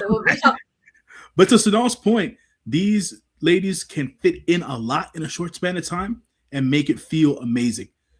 So I'm definitely one of the matches I'm looking forward to on this card. But I got Saya Kamitani winning this one. All right, just to put it in perspective, last year, Wrestle Kingdom, we had Mayu Iwatani versus Azumi for the IWGP Women's Championship, 8 minutes, 46 seconds. We had then a 4-way on Wrestle Dynasty pre-show with Momo Watanabe, Willow Nightingale, Persephone, and Athena, 11 minutes and 13 seconds. We also had Mercedes Moné versus Mina Shirakawa for the Strong Women's Championship and Undisputed British Women's Championship. 14 minutes, probably the most minutes we've ever seen for a Tokyo Dome women's match on a New Japan card. Over under 14 minutes for Syuri and Saya. J News. I'm pushing. I'm pushing just exactly. I'm pushing for it. And for all intents and purposes, this is the only time I'm ever going to use this term. The main reason as to why Mercedes and Mina Shirakawa got 14 minutes is because, yes, go use the Mercedes Hogan. Go use that shit for all you want to use it for. God damn it. Well deserved. That's like the men getting 60 minutes. Is Mercedes getting 14? Sonal, over under 15 minutes. I mean, 14 minutes. Well, what was the Mercedes Mina match? 14 minutes, 6 seconds. 14 minutes, 10 seconds. 4 seconds over, they're going to set the record. I don't want to get my hopes up too much, okay? I'm gonna say under, but I'm going to say just 13. I'll say 13.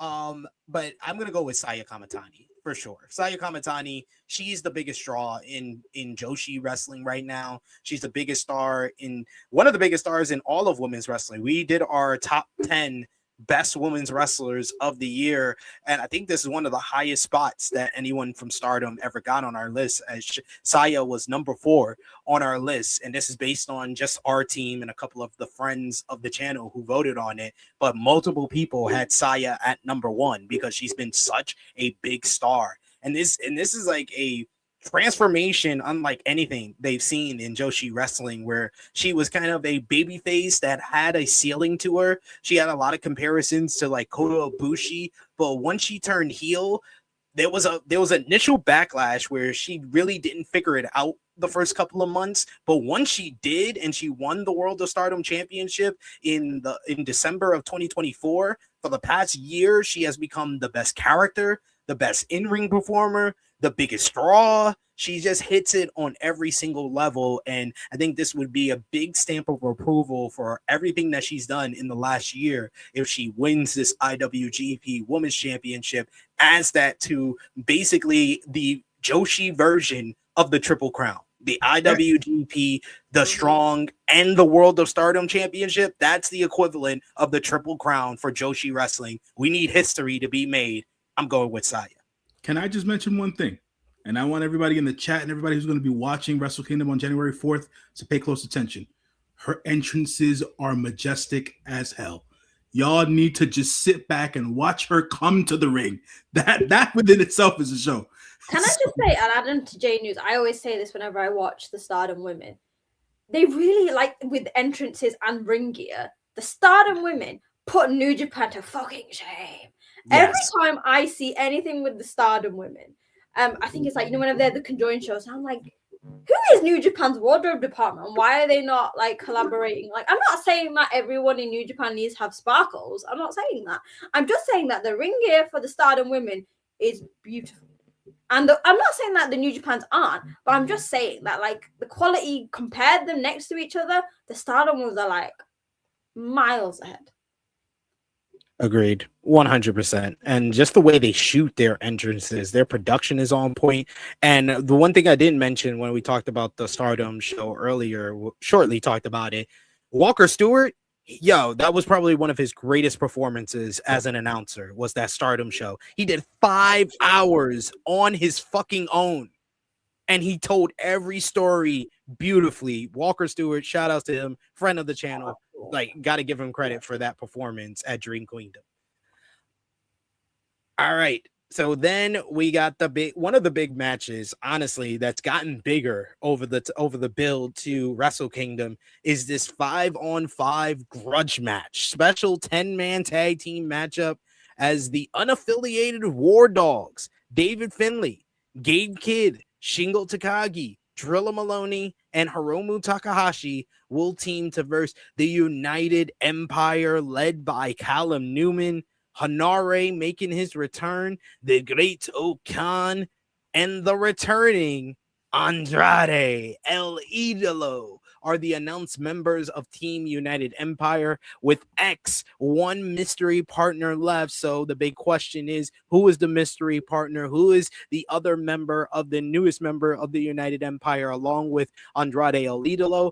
All of this came to fruition. This all started back in 2024 in the first ever dog pound steel cage matchup, where the War Dogs defeated the United Empire, leading to Will Ospreay leaving New Japan Pro Wrestling, and the United Empire really not knowing who they were anymore. They're like really losing their identity with the loss of Will Ospreay, who headed to AEW. And since then, we have seen a growing fire and a growing resentment from Callum Newman towards the War Dogs members after coming up short in the IWGP World Heavyweight Championship match that he had last year. And in the G1, we saw a more aggressive Callum Newman in the latter half of 2025, with him officially turning heel during the World Tag League, where United Empire cheated their way through multiple victories in the tournament and almost made it to the finals. If it wasn't for Finlay and Hiromu Takahashi beating them in the block format, they would have made it to the finals, and thus reignited this frustration and resentment towards the War Dogs for Callum Newman, and which he has directed the entire United Empire towards destroying what's left of the Bullet Club War Dogs. It led to their tag team matchup at the World Tag League final, where Callum Newman got his team disqualified with Great O'Khan attacking David Finlay and busting him open, attacking Hiromu and stomping his head into the GAC Light Heavyweight Championship, and multiple times trying to break the neck of Gato. And then Finlay made the challenge for a huge 10-man tag team matchup at Wrestle Kingdom with the unaffiliated War Dogs versus what's left of the United Empire. Callum Newman announced that it would see the returning Honore, and he had two mystery partners, two financial backers of the United Empire that were coming in for this big show. One being Andrade, who was revealed on the road to Tokyo Dome as one of the financial backers for the United Empire. And now we got another member who will be revealed this Sunday in the Tokyo Dome. So we'll start with you, J News. You were asking the question already. Who do you think is the mystery partner, and who wins this huge 5-on-5 grudge match? No, that's why I wanted to post the question to the chat and to everybody here. I have no idea who X is gonna be. I got no. Oh, so it's Sonal pointing to herself. Sonal pointing to herself. Yeah, I'm flying over tomorrow. If you didn't know. I got no clue, man. With everything that's been going on as of late with the United Empire, and how I wouldn't say influx. It's just more of like they're building towards something, but I don't know what they're building towards. Right. So yes, there's a certain level of aggression out of the members of the United Empire that are there. Now we come to find out that Andrade and El Idolo has been a financial backer of this crew as well, taking into effect, teaming with them in this match here. I myself think it's gonna be another member of the DCF, the Don Callis family. I'm sorry. And that's just my train of thought of it. But at the same time, it could just be somebody else completely. And I wouldn't even know who, to be quite honest. If I had to take a guess,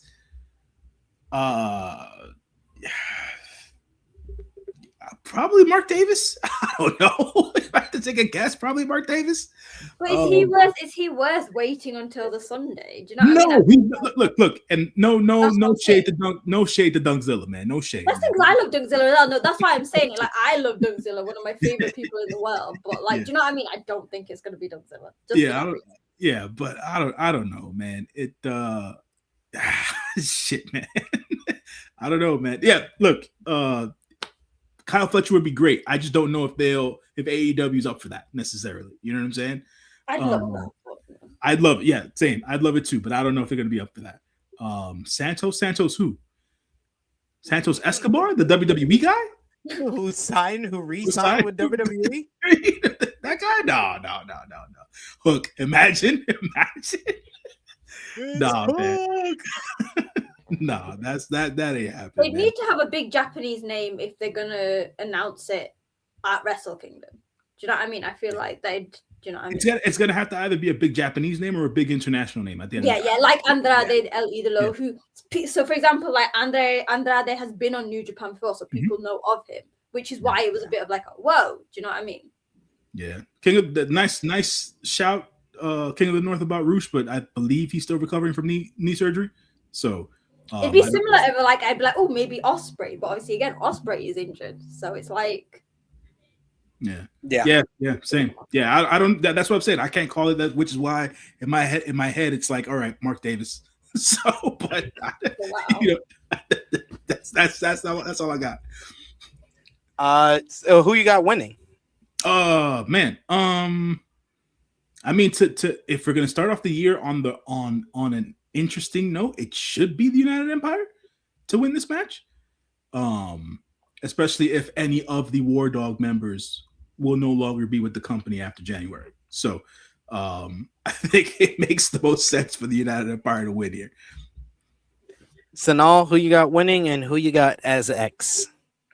I'm like Jay News. It could literally be anyone. Like I didn't know had Andrade being the financial backer. Like what I think that was gonna be a thing. So he literally, like, I know some people thought it was Naito. But after seeing his match in Noah, no, we don't need it to be Naito. No, thank you. Because everyone was like bringing up, because I think they even mentioned, like, Hiromu was bringing up like how weird he thought it was that Andrade was being with the Empire because of his history with Los Ingobernables. I know that this is like an interesting match. People might be. I'm actually quite excited for it. I've been liking the way the Empire is going, because I will say this with a big heart. They are the unluckiest fucking faction I've ever seen in this goddamn company. Like, Jesus Christ. Like, you have like a very good lineup. Then they all start leaving. Then you had the whole like drama with TJP. Then Akira got injured. Then Jeff Cobb decided to fuck off. And then you're literally like, can they not have a break? Like, no wonder Callum's having a teenage meltdown. He's going through his teenage anger days again. But I kind of like it. I like that JY was like, he'll probably be on the side causing some chaos like he did in World Time, I believe. And I also really did like, I've been really loving the unaffiliated and War Dogs thing anyway. Like Fin and Hiromu and the Kita brothers. And like that works really well. And with the addition of Gabe as well, I think it'll be fun. I'm like Jay News, I think it's hard to decide, but I think if we're gonna do it like tit for tat, so like the last one, the War Dogs won it, and if we're gonna have Empire being built as these heels, the Empire have to win, especially with this whole like 2 X's and like the big name. But again, it will obviously depend on who the next X is. Yeah, I definitely think that United Empire is going to win this one. As far as who I think is going to be X, I think Jake Lee is a great shout. Him turning on the War Dogs. That's not going to be a big thing, though, is it? They're not going to make that. He's a domestic star. It's a betrayal of the War Dogs as well. So that would be one of the many betrayals that faction has had. Exactly. They repeatedly get turned on by Bad Luck Fale and Chase Owens and maybe even Robbie X. Robbie X turns on the War Dogs and joins up with United Empire because he fits in more with United Empire than he would with the War Dogs to me. So yeah, that would be my shout. Maybe someone from AEW.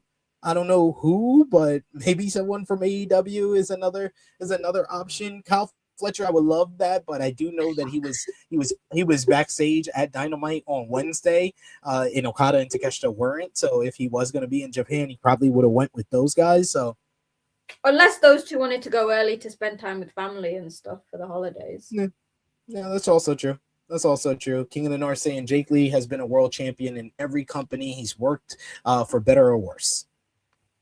Yeah. True. Or Templario will be Templario. That's not going to be the reveal because he's already the Empire. That'd be the word. Or TJP. They bring TJP back, honestly. Oh, that would be a shocker if it's TJP. Let's go. Christ, don't want anything to do with that, man.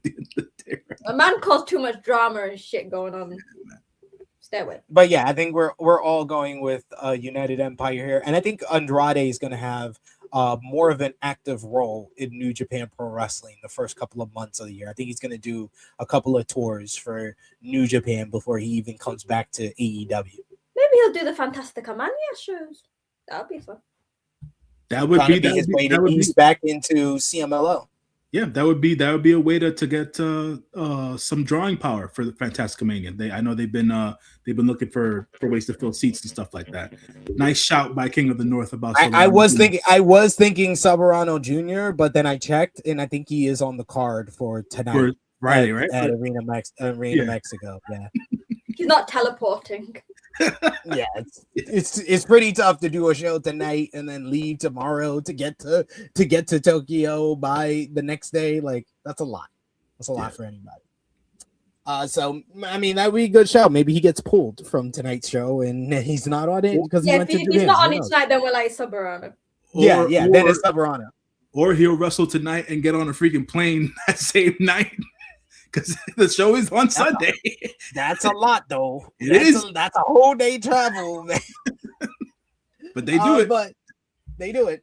Let's go with the matchup we've been talking about. Surely, kind of in and out, this whole talk has been about the junior heavyweight division and the booking of it. And they will be represented on the Tokyo Dome card as we will have a 4-way number 1 contenders matchup. The winner getting a shot at Doki's IWGP Junior Heavyweight Championship, as we got the former champion El Desperado, another former champion in Sho, another former champion in Taiji Ishimori, and the winner of last year's 2025 Best of Super Juniors, it is Kosei Fujita. So 4 guys who have been prominent stars in the junior heavyweight division. Sonal's junior heavyweight division is usually your specialty when it comes to New Japan Pro Wrestling. Who you got here?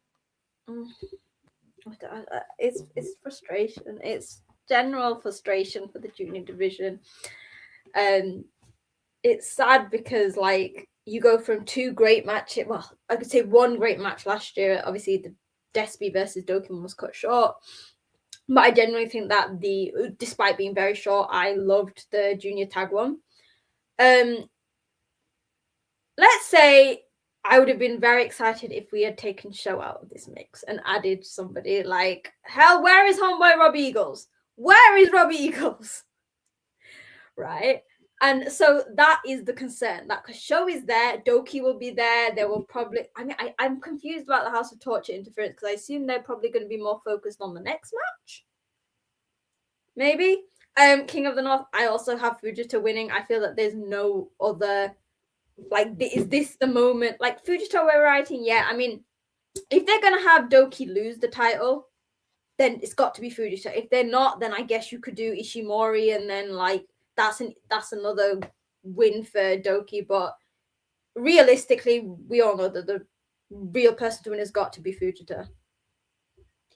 Yeah, this is a must win. Fujita has to win. He has to take this title off of Doki to save the junior heavyweight division. Which is shocking for me to say because, again, I'm staring at a Doki plushie I bought last year at Wrestle Kingdom. Agreed. J News, who you got here? Yeah, man. It's difficult for me to pick a winner here because of the state of the junior division. My heart of hearts says they should have Fujita win here, just so that we can have the new generation as champions across the board by the end of Wrestle Kingdom. Yeah. I'm what do they say? I'm foreshadowing here. But yeah, man, it's just Fujita for the win. I think the match is going to be good to great at the end of the day for whatever they're probably going to get 12 minutes for all that we know. And it should be good to great. And yeah, Fujita should win here. Despy's had that championship countless times at this point. No one wants to see Sho as an IWGP Junior Heavyweight Champion. No one. At the end of the day, so there's that of it. And yeah. Can I just say though, Sonal about 5 years ago really would have wanted to see it. Sonal wanted Roppongi 3K Show to win more than anything. Now, no. Sonal, we don't live in time travel. We live in the now.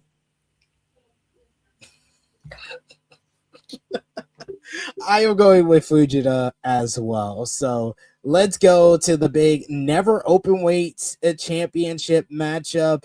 Aaron Wolf's debut match as Olympic gold medalist. Aaron Wolf will make his first in-ring matchup in New Japan Pro Wrestling as he goes against his trainer and the leader of the House of Torture, the never open weight champion himself, Evil. Evil defending the never openweight championship against Aaron Wolf. This one was set up several months back when Evil won the championship at King of Pro Wrestling. And then Aaron Wolf came out. He took down most of the members of House of Torture. He went face to face with the man that has been training him over in the No Gate Dojo.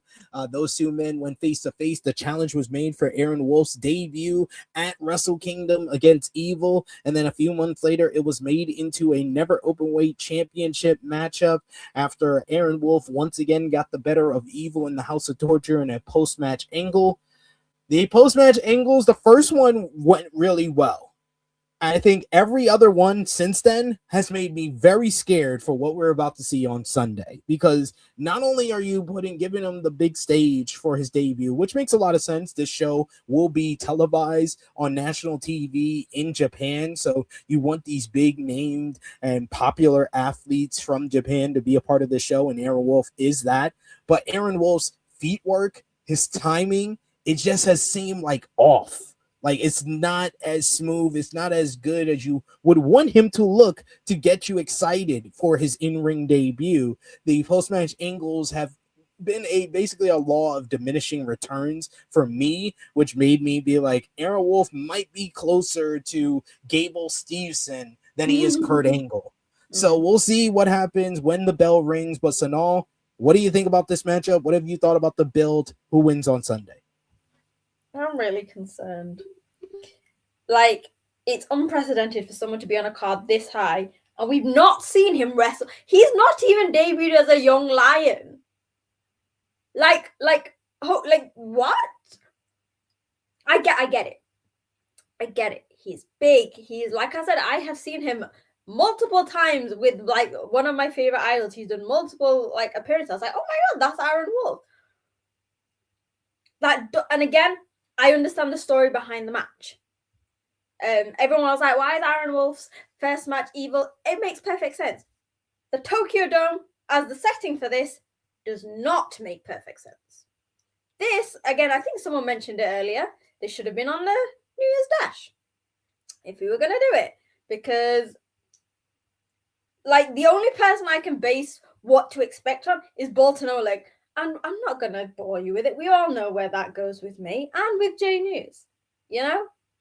So, yeah, Aaron Wolf should technically win with this, like, whole build-up. But then, like, again, it makes no sense because the man's not even debuted. But then, like, nothing about this match makes sense for me. Because, like, theoretically, you should be like, Aaron Wolf should win because it's like such a big thing. But then you're like, that makes no sense because have we ever had like a young lion who's not debuted have a belt? No. But then it's like House of Torture, and then it's like, yeah. I don't know. And to be fair, I don't really care. Yeah. I mean, I do agree with King of the North. I think the Tokyo Dome will be hot and very much into this because they will hate the Evil and they'll be rooting for the popular athlete who became popular during the Tokyo Olympics. So I think they're going to be into this and that will help it all. I don't think it's going to be as bad as most of us suspect. And I do think Aaron Wolf will become the new never openweight champion. Man gonna make history. Wait, this is for the championship? I thought it wasn't. Yes, this is for the championship. No, they've been changed it. They changed it back in like October. Okay, fair enough. It would have made no sense to have the match without the title like that. Just that, like, then that definitely wouldn't have been dome worthy. Gotcha. So SP3 said something important. People in that arena are gonna be hot. They're gonna boo the crap out of Evil and things of that nature. And I think that New Japan is gonna swerve us all. They're gonna swerve us all. Aaron Wolf's gonna end this match as the newest member of the House of Torture. That is my prediction. That is what I'm going with. That is how I feel New Japan is going to screw us all for Wrestle Kingdom 20. Yeah. Evil retains. Aaron Wolf takes a dive. And so they're not going to have a match? He's just going to lay down for him? He's going to lay down. They're going to swerve us all, and they're going to make it the most so bad. Yes. Oh, that's even worse. That's exactly even worse. That's exactly. Oh my God. That's exactly what they're going for. It's exactly what they're going for. Absolutely. Absolutely. That's fine. That's fine. I maybe at the end of the day, maybe, but I feel like King of the North said he's lost his mind, folks. Fake fan, J News. Wow. No, we got your own biggest fan in the chat. Who says I can't get behind this, big dog? We got Christopher who says hell no. King of the North says that's Pacemaker Paul wrestle crap, and you should fine J News for this. That take is awful, but it sounds like Gator at this point. That's my point. That's my Michael point. Lewis, yeah, that is. That's my point. It's not that I want this to happen. I don't want this to happen. I love this is like the biggest reaction anything that we said on this show has gotten. I don't want this to happen. This is not something that I conjured up of my own volition. I pay attention to the product. I'm not a fake fan. This is what Gato does to New Japan fans.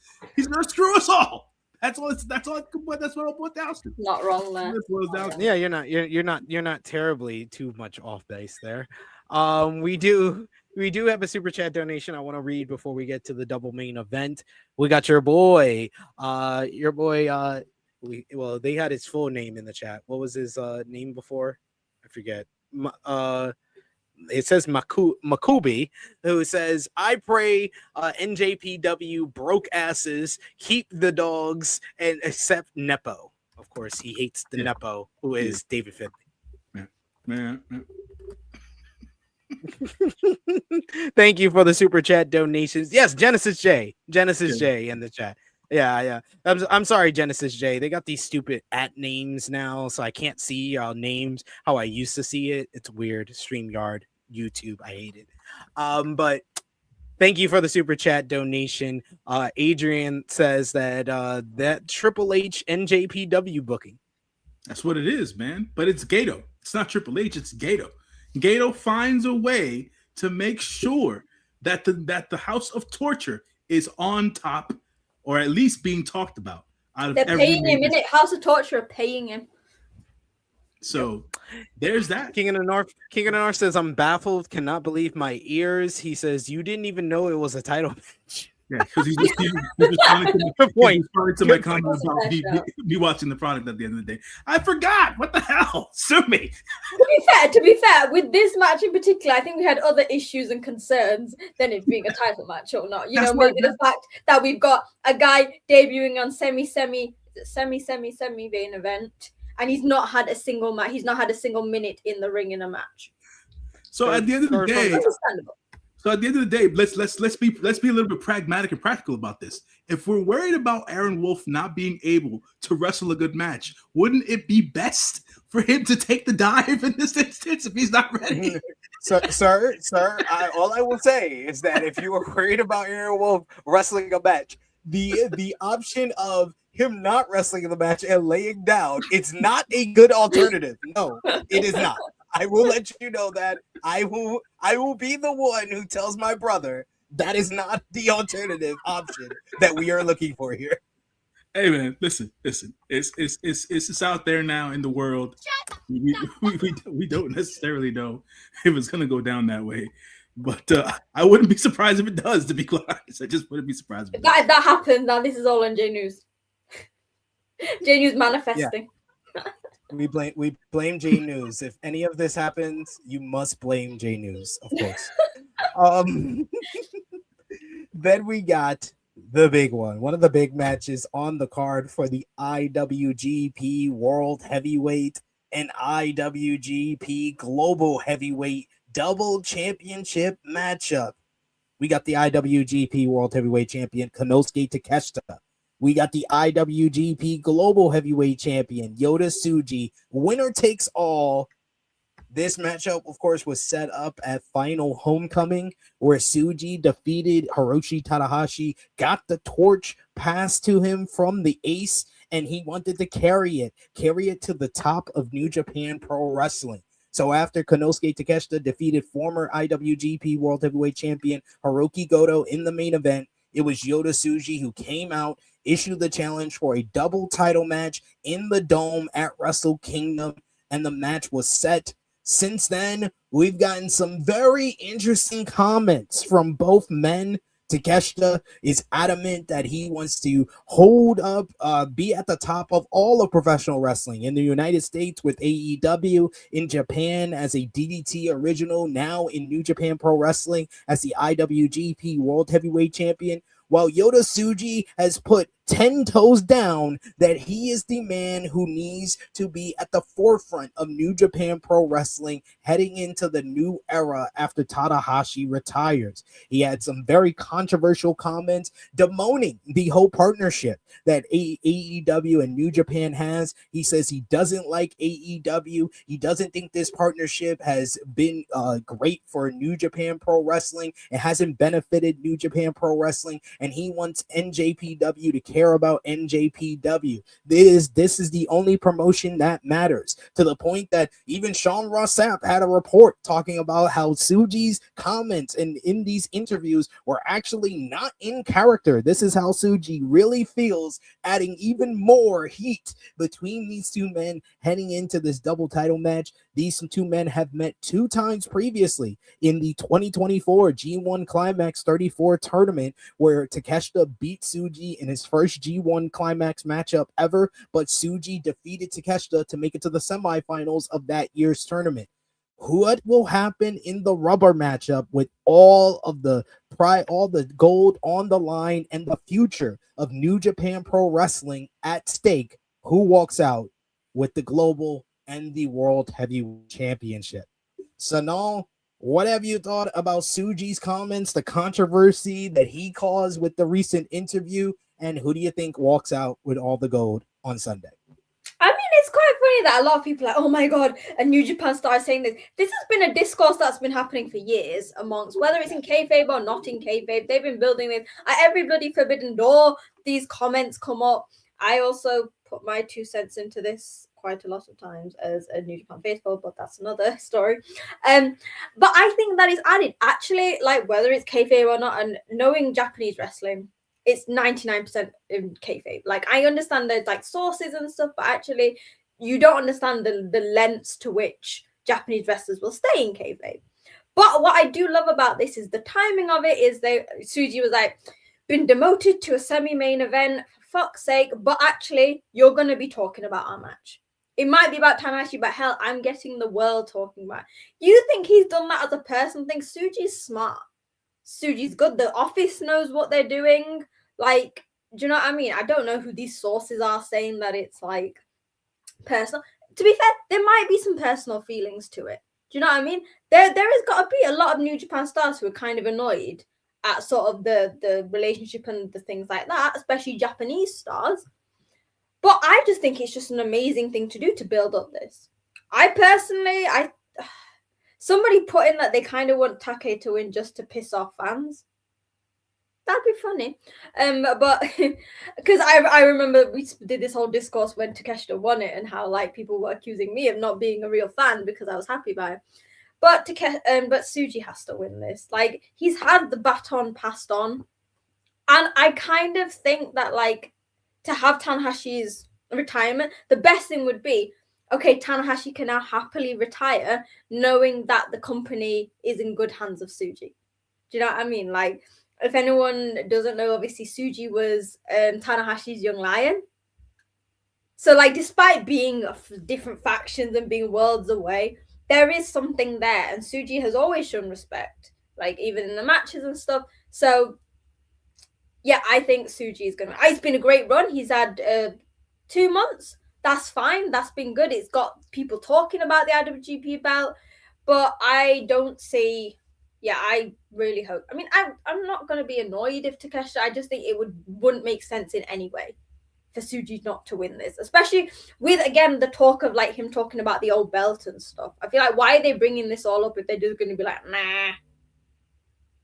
Yeah, but I mean, this has all the makings of being the match of the night and an early match of the year candidate. If you remember their 2 matches in the G1 last year, I mean, in 2024, they were both tremendous matches. And I think with the stakes at hand, and like you said, these comments by Tsuji have just built up more hype and more heat for this matchup. Like, this matchup actually feels like a bona fide promotion versus promotion matchup because of what Tsuji said. That's why I went on Twitter and I was like, I love the fact Tsuji said this, and I am a fan of all wrestling that is good, and AEW for the most part has been good throughout the last 12 months, so I've enjoyed it, but I want more of these people. If you want to be a top guy, if you want to be a representative of a promotion and you're working with AEW, no, you need to be like, no, fuck AEW. It's all about New Japan Pro Wrestling. We need more of these Japanese companies, more of these Mexican companies to be like,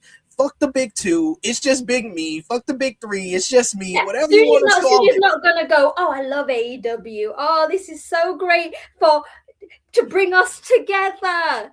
No, Jesus Christ. Fuck all of that. That is not what wrestling is about. He has beautifully blurred the line between reality and kayfabe, and that's what we need more of. And it's not the internet talking. That's amazing. These comments is the reason.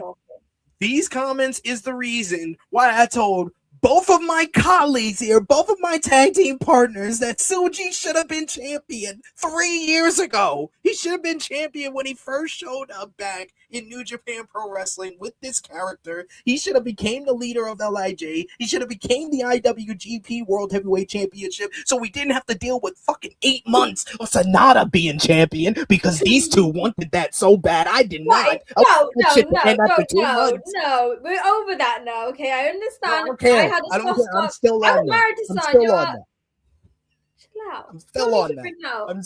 I'm still on that. We should have had this a long ass time ago. Please, we need Tsuji to be the champion. Please make it happen on Sunday. I'm going with Yota Tsuji, and I'm saying that as one of the biggest Konosuke Takeshita fans. I think that Takeshita is inarguably, it's him and Bandito were the best 2 in-ring workers of 2025, and I think that he's going to have another match of the year candidate on Sunday, but Tsuji needs to be the IWGP World Heavyweight Champion.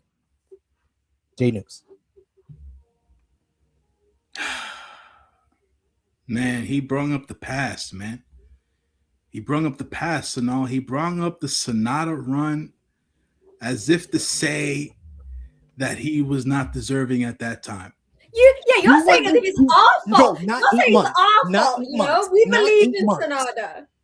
I was with that. I agreed. He should have won the title that year. I did not agree to 8 months. No. I mean, look, listen, man. It happened. We can't change the past and or history at this point. But me and J News don't regret the support we get. Yeah, we don't. I'm off the bandwagon now.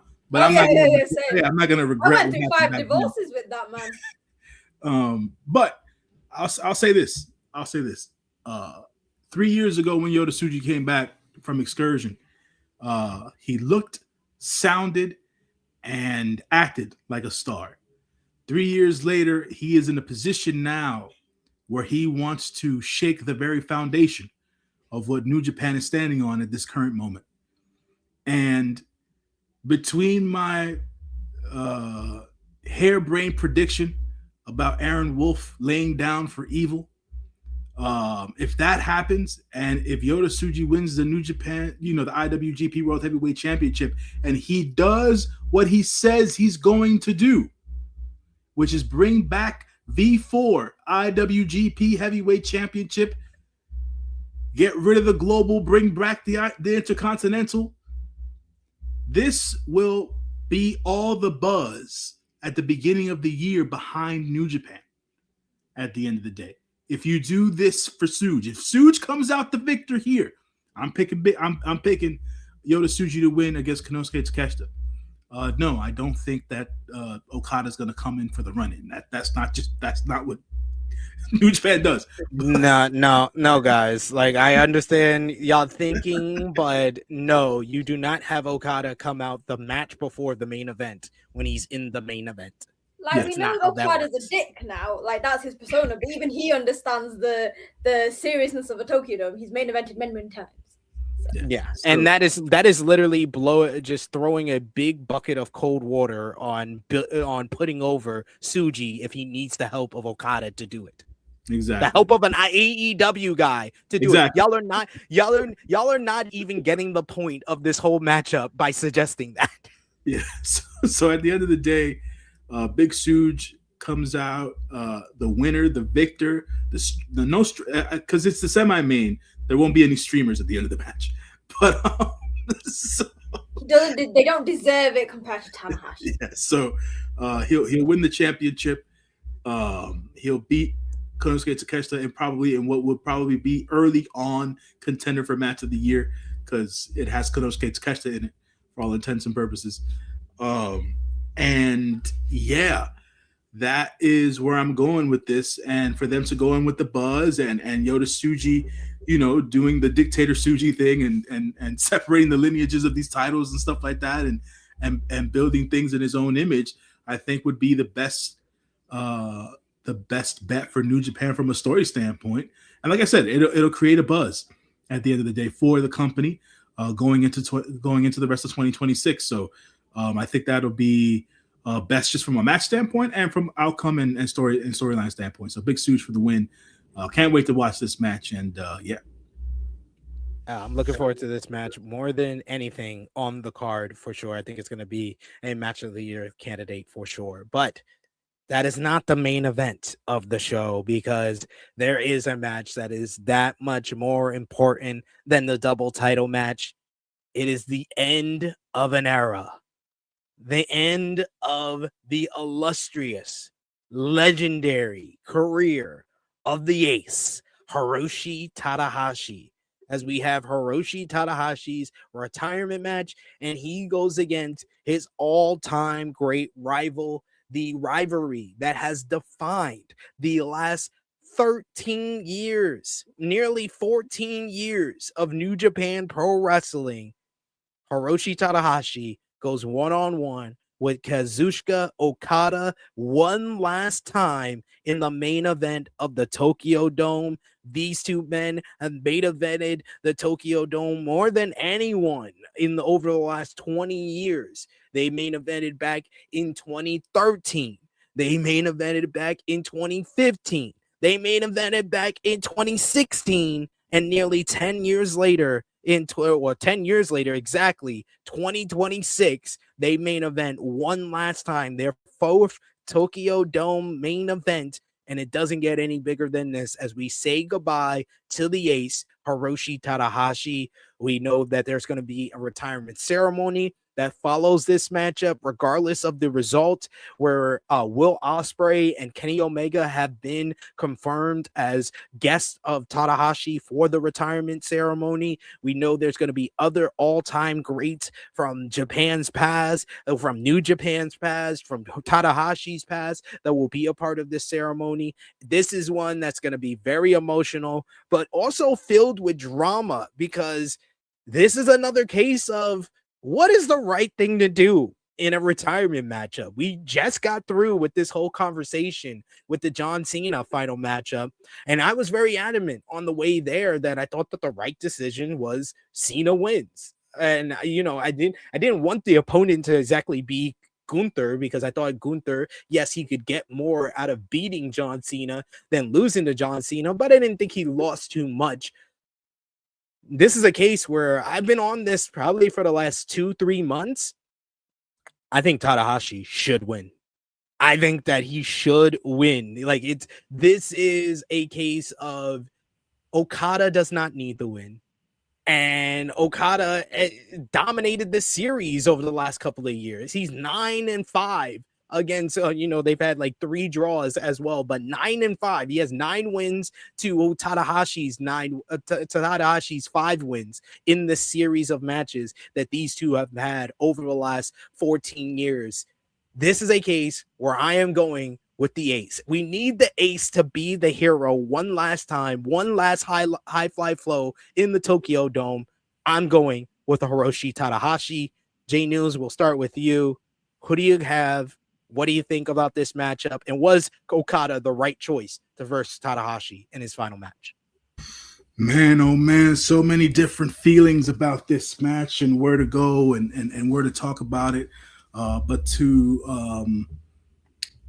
to get down to the point you made a little bit earlier about your feelings about how John Cena's career should have ended and how you felt like John Cena should have won his match and maybe, the whole Gunther thing and all that shit.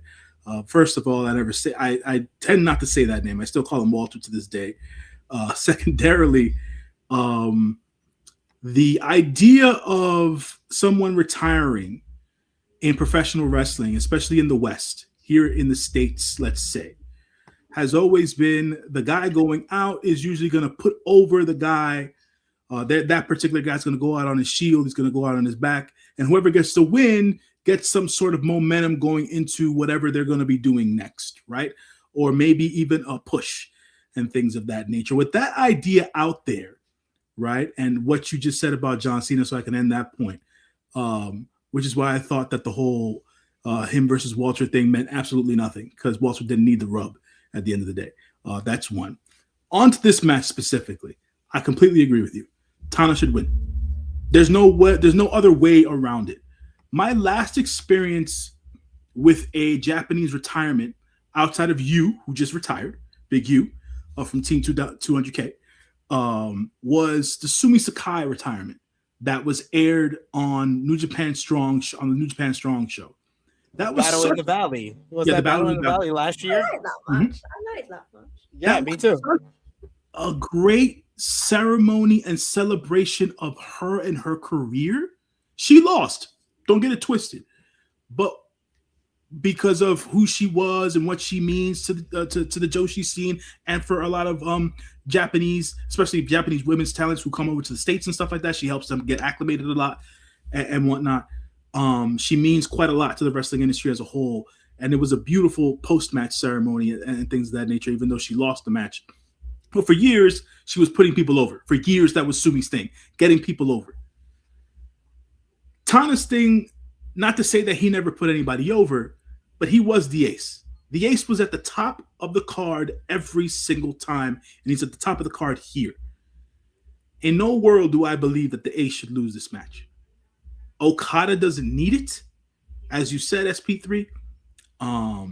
And they need a high moment to go out on outside of the celebratory ceremony post-match for Tanahashi here. I feel like Tanahashi should receive the Sting treatment. He is just as big of a star, even bigger in Japan. So he deserves this. And yeah, man, I just and the last question you asked, SP3, should Okada have been his opponent? In my heart of hearts, no. But there's an obvious understanding as to why he's in the position that why Okada is in the position that he's in. For me, ideally, it should have been Shinsuke. But at the end of the day, we know why that's not a thing. And all that. I will just say I disagree with you wholeheartedly. It should have never been Shinsuke. I understand their history. I understand they came up together. That match would have fucking sucked. So okay. You know what? I cannot disagree with that at the ages that they're at now. You're probably absolutely right. I'm thinking more sentimentally. Nuance, folks, nuance. At the end of the day, so to your point about them coming up together and things of that nature or whatever, but Okada can carry Tana to a better match. You're right. So there's that of it, right? It's like when someone said that Naito should have been the opponent. Fuck no. I You didn't hear that? I heard that, and I was like, "How? You need at least one okay knee in a match. Can't have four fucked knees." So for me, in my head, ideally and emotionally, it should have either been Shinsuke or Shibata, and we know New Japan's not going to let Shibata wrestle because Shibata wouldn't have given Tanahashi a bad match because Shibata's the only one still standing right now. They had a pretty good 5-minute match at Wrestle Dynasty last year. There you go.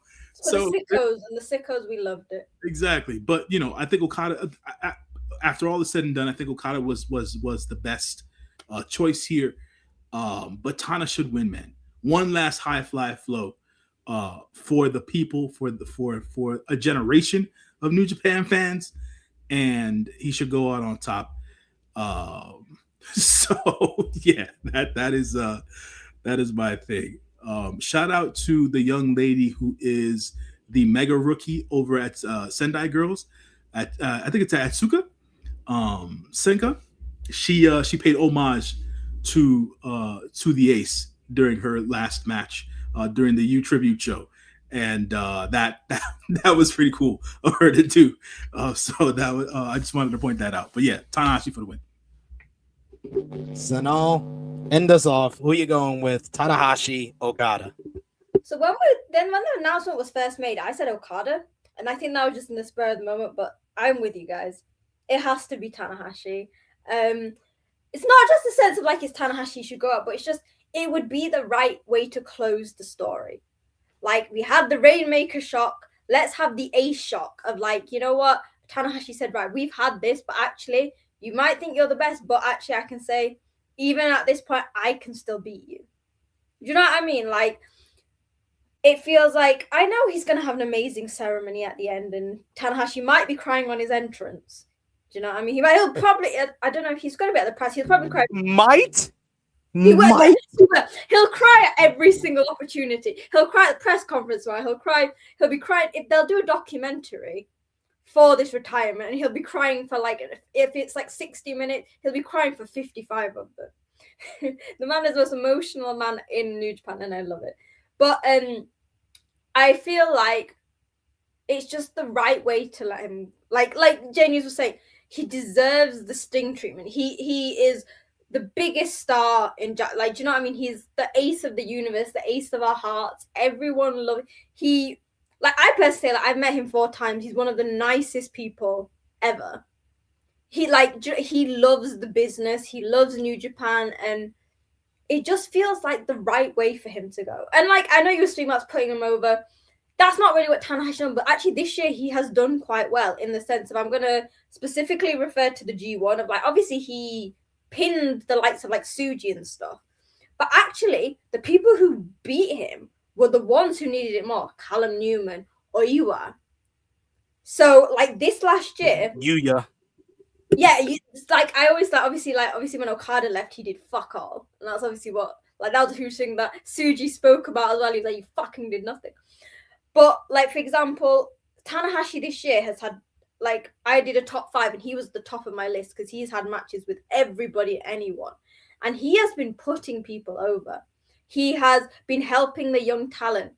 So on his last match, make it about him. Let Tanahashi, like, I'm not saying Tanahashi's unselfish. Like, obviously he's in the main event. He's like, don't know, but he's always been for the company. Let's have Tanahashi have the final hurrah and put himself first. This is a case where we need it needs to be a happy moment. It shouldn't just be kind of like this bittersweet, oh, we're sad. He gets hit with the Rainmaker and it's 1, 2, 3, and it's sadness at first, and then you have to get yourself up and excited and happy for the retirement ceremony at top. How about you leave those fans rallying? Those fans are going to be rallying for Tanahashi one last time to hit the high fly flow to get the win. Okada doesn't need it. Like, and Okada winning would just seem like, oh, he only did this matchup because he's gonna get another win against Tanahashi. He needs a 10th win against Tanahashi. It would be very Okada for him. He's like, I ain't doing this match unless I win. I'm not doing it.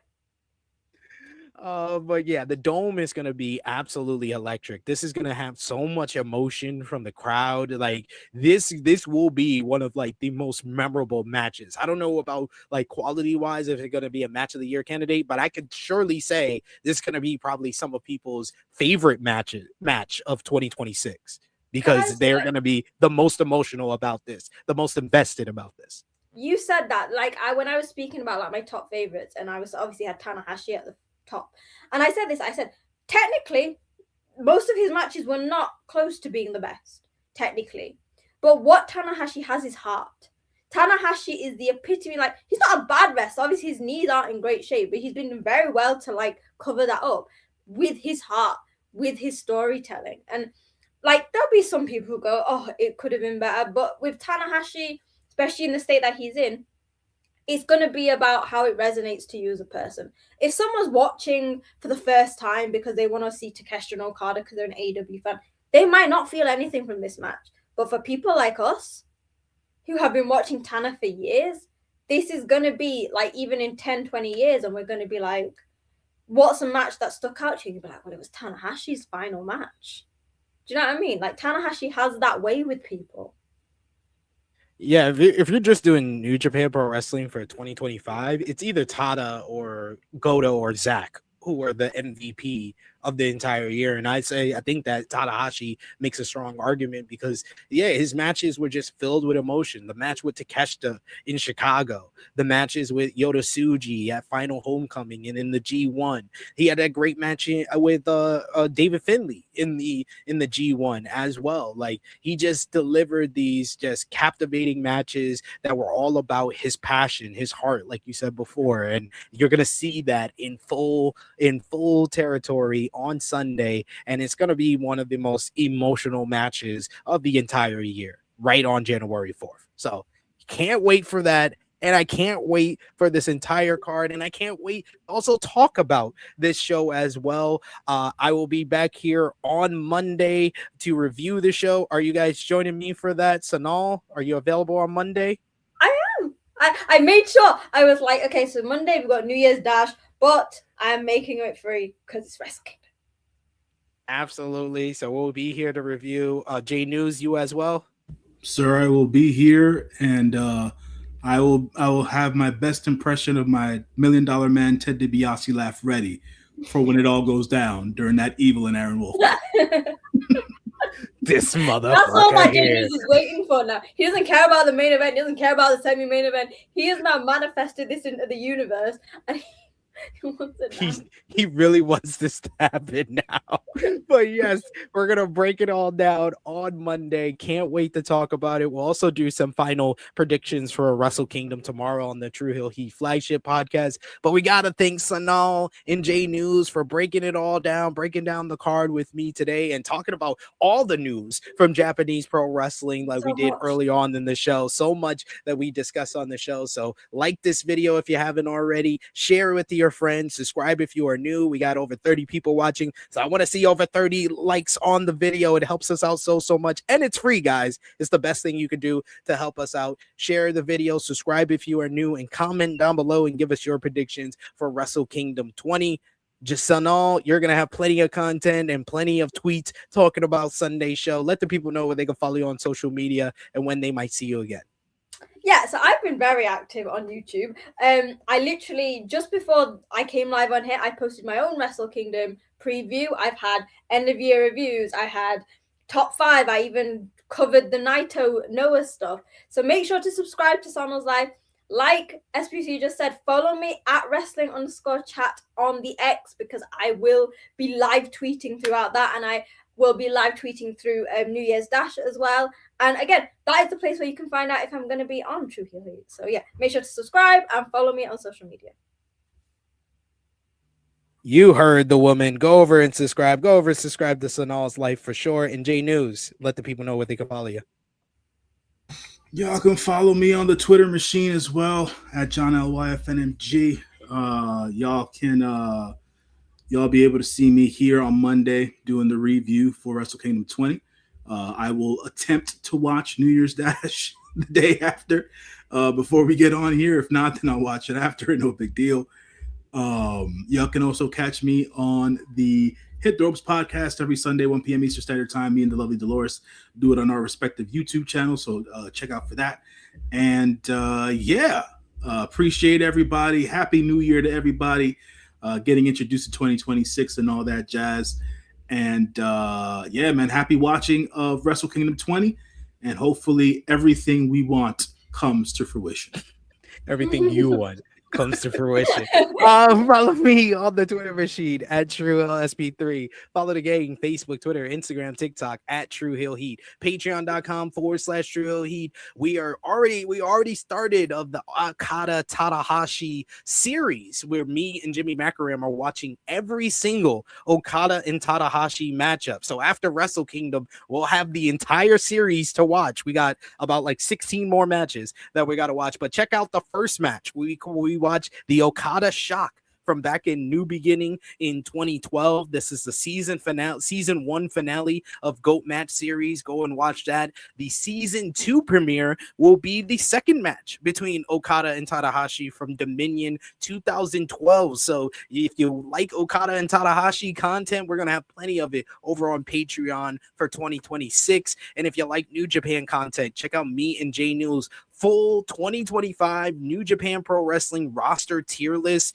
If you like everything from the New Japan and AEW multiverse, check out our AEW World's End review that we did this past Sunday, and check out AE Ramble 230 with me and Jimmy Macaram reviewing AEW Dynamite from yesterday. I will be back tomorrow, 10:05 a.m. Eastern Time, the True Hill Heat flagship podcast, talking about the week that was, World's End, and everything in between, final predictions for Wrestle Kingdom, and of course, join us back here on Monday for our Wrestle Kingdom review. For Sonal, for J News, it is me, your True Hill Phenom, SP3. This has been our NJPW Wrestle Kingdom 20 preview. We are signing off until next time.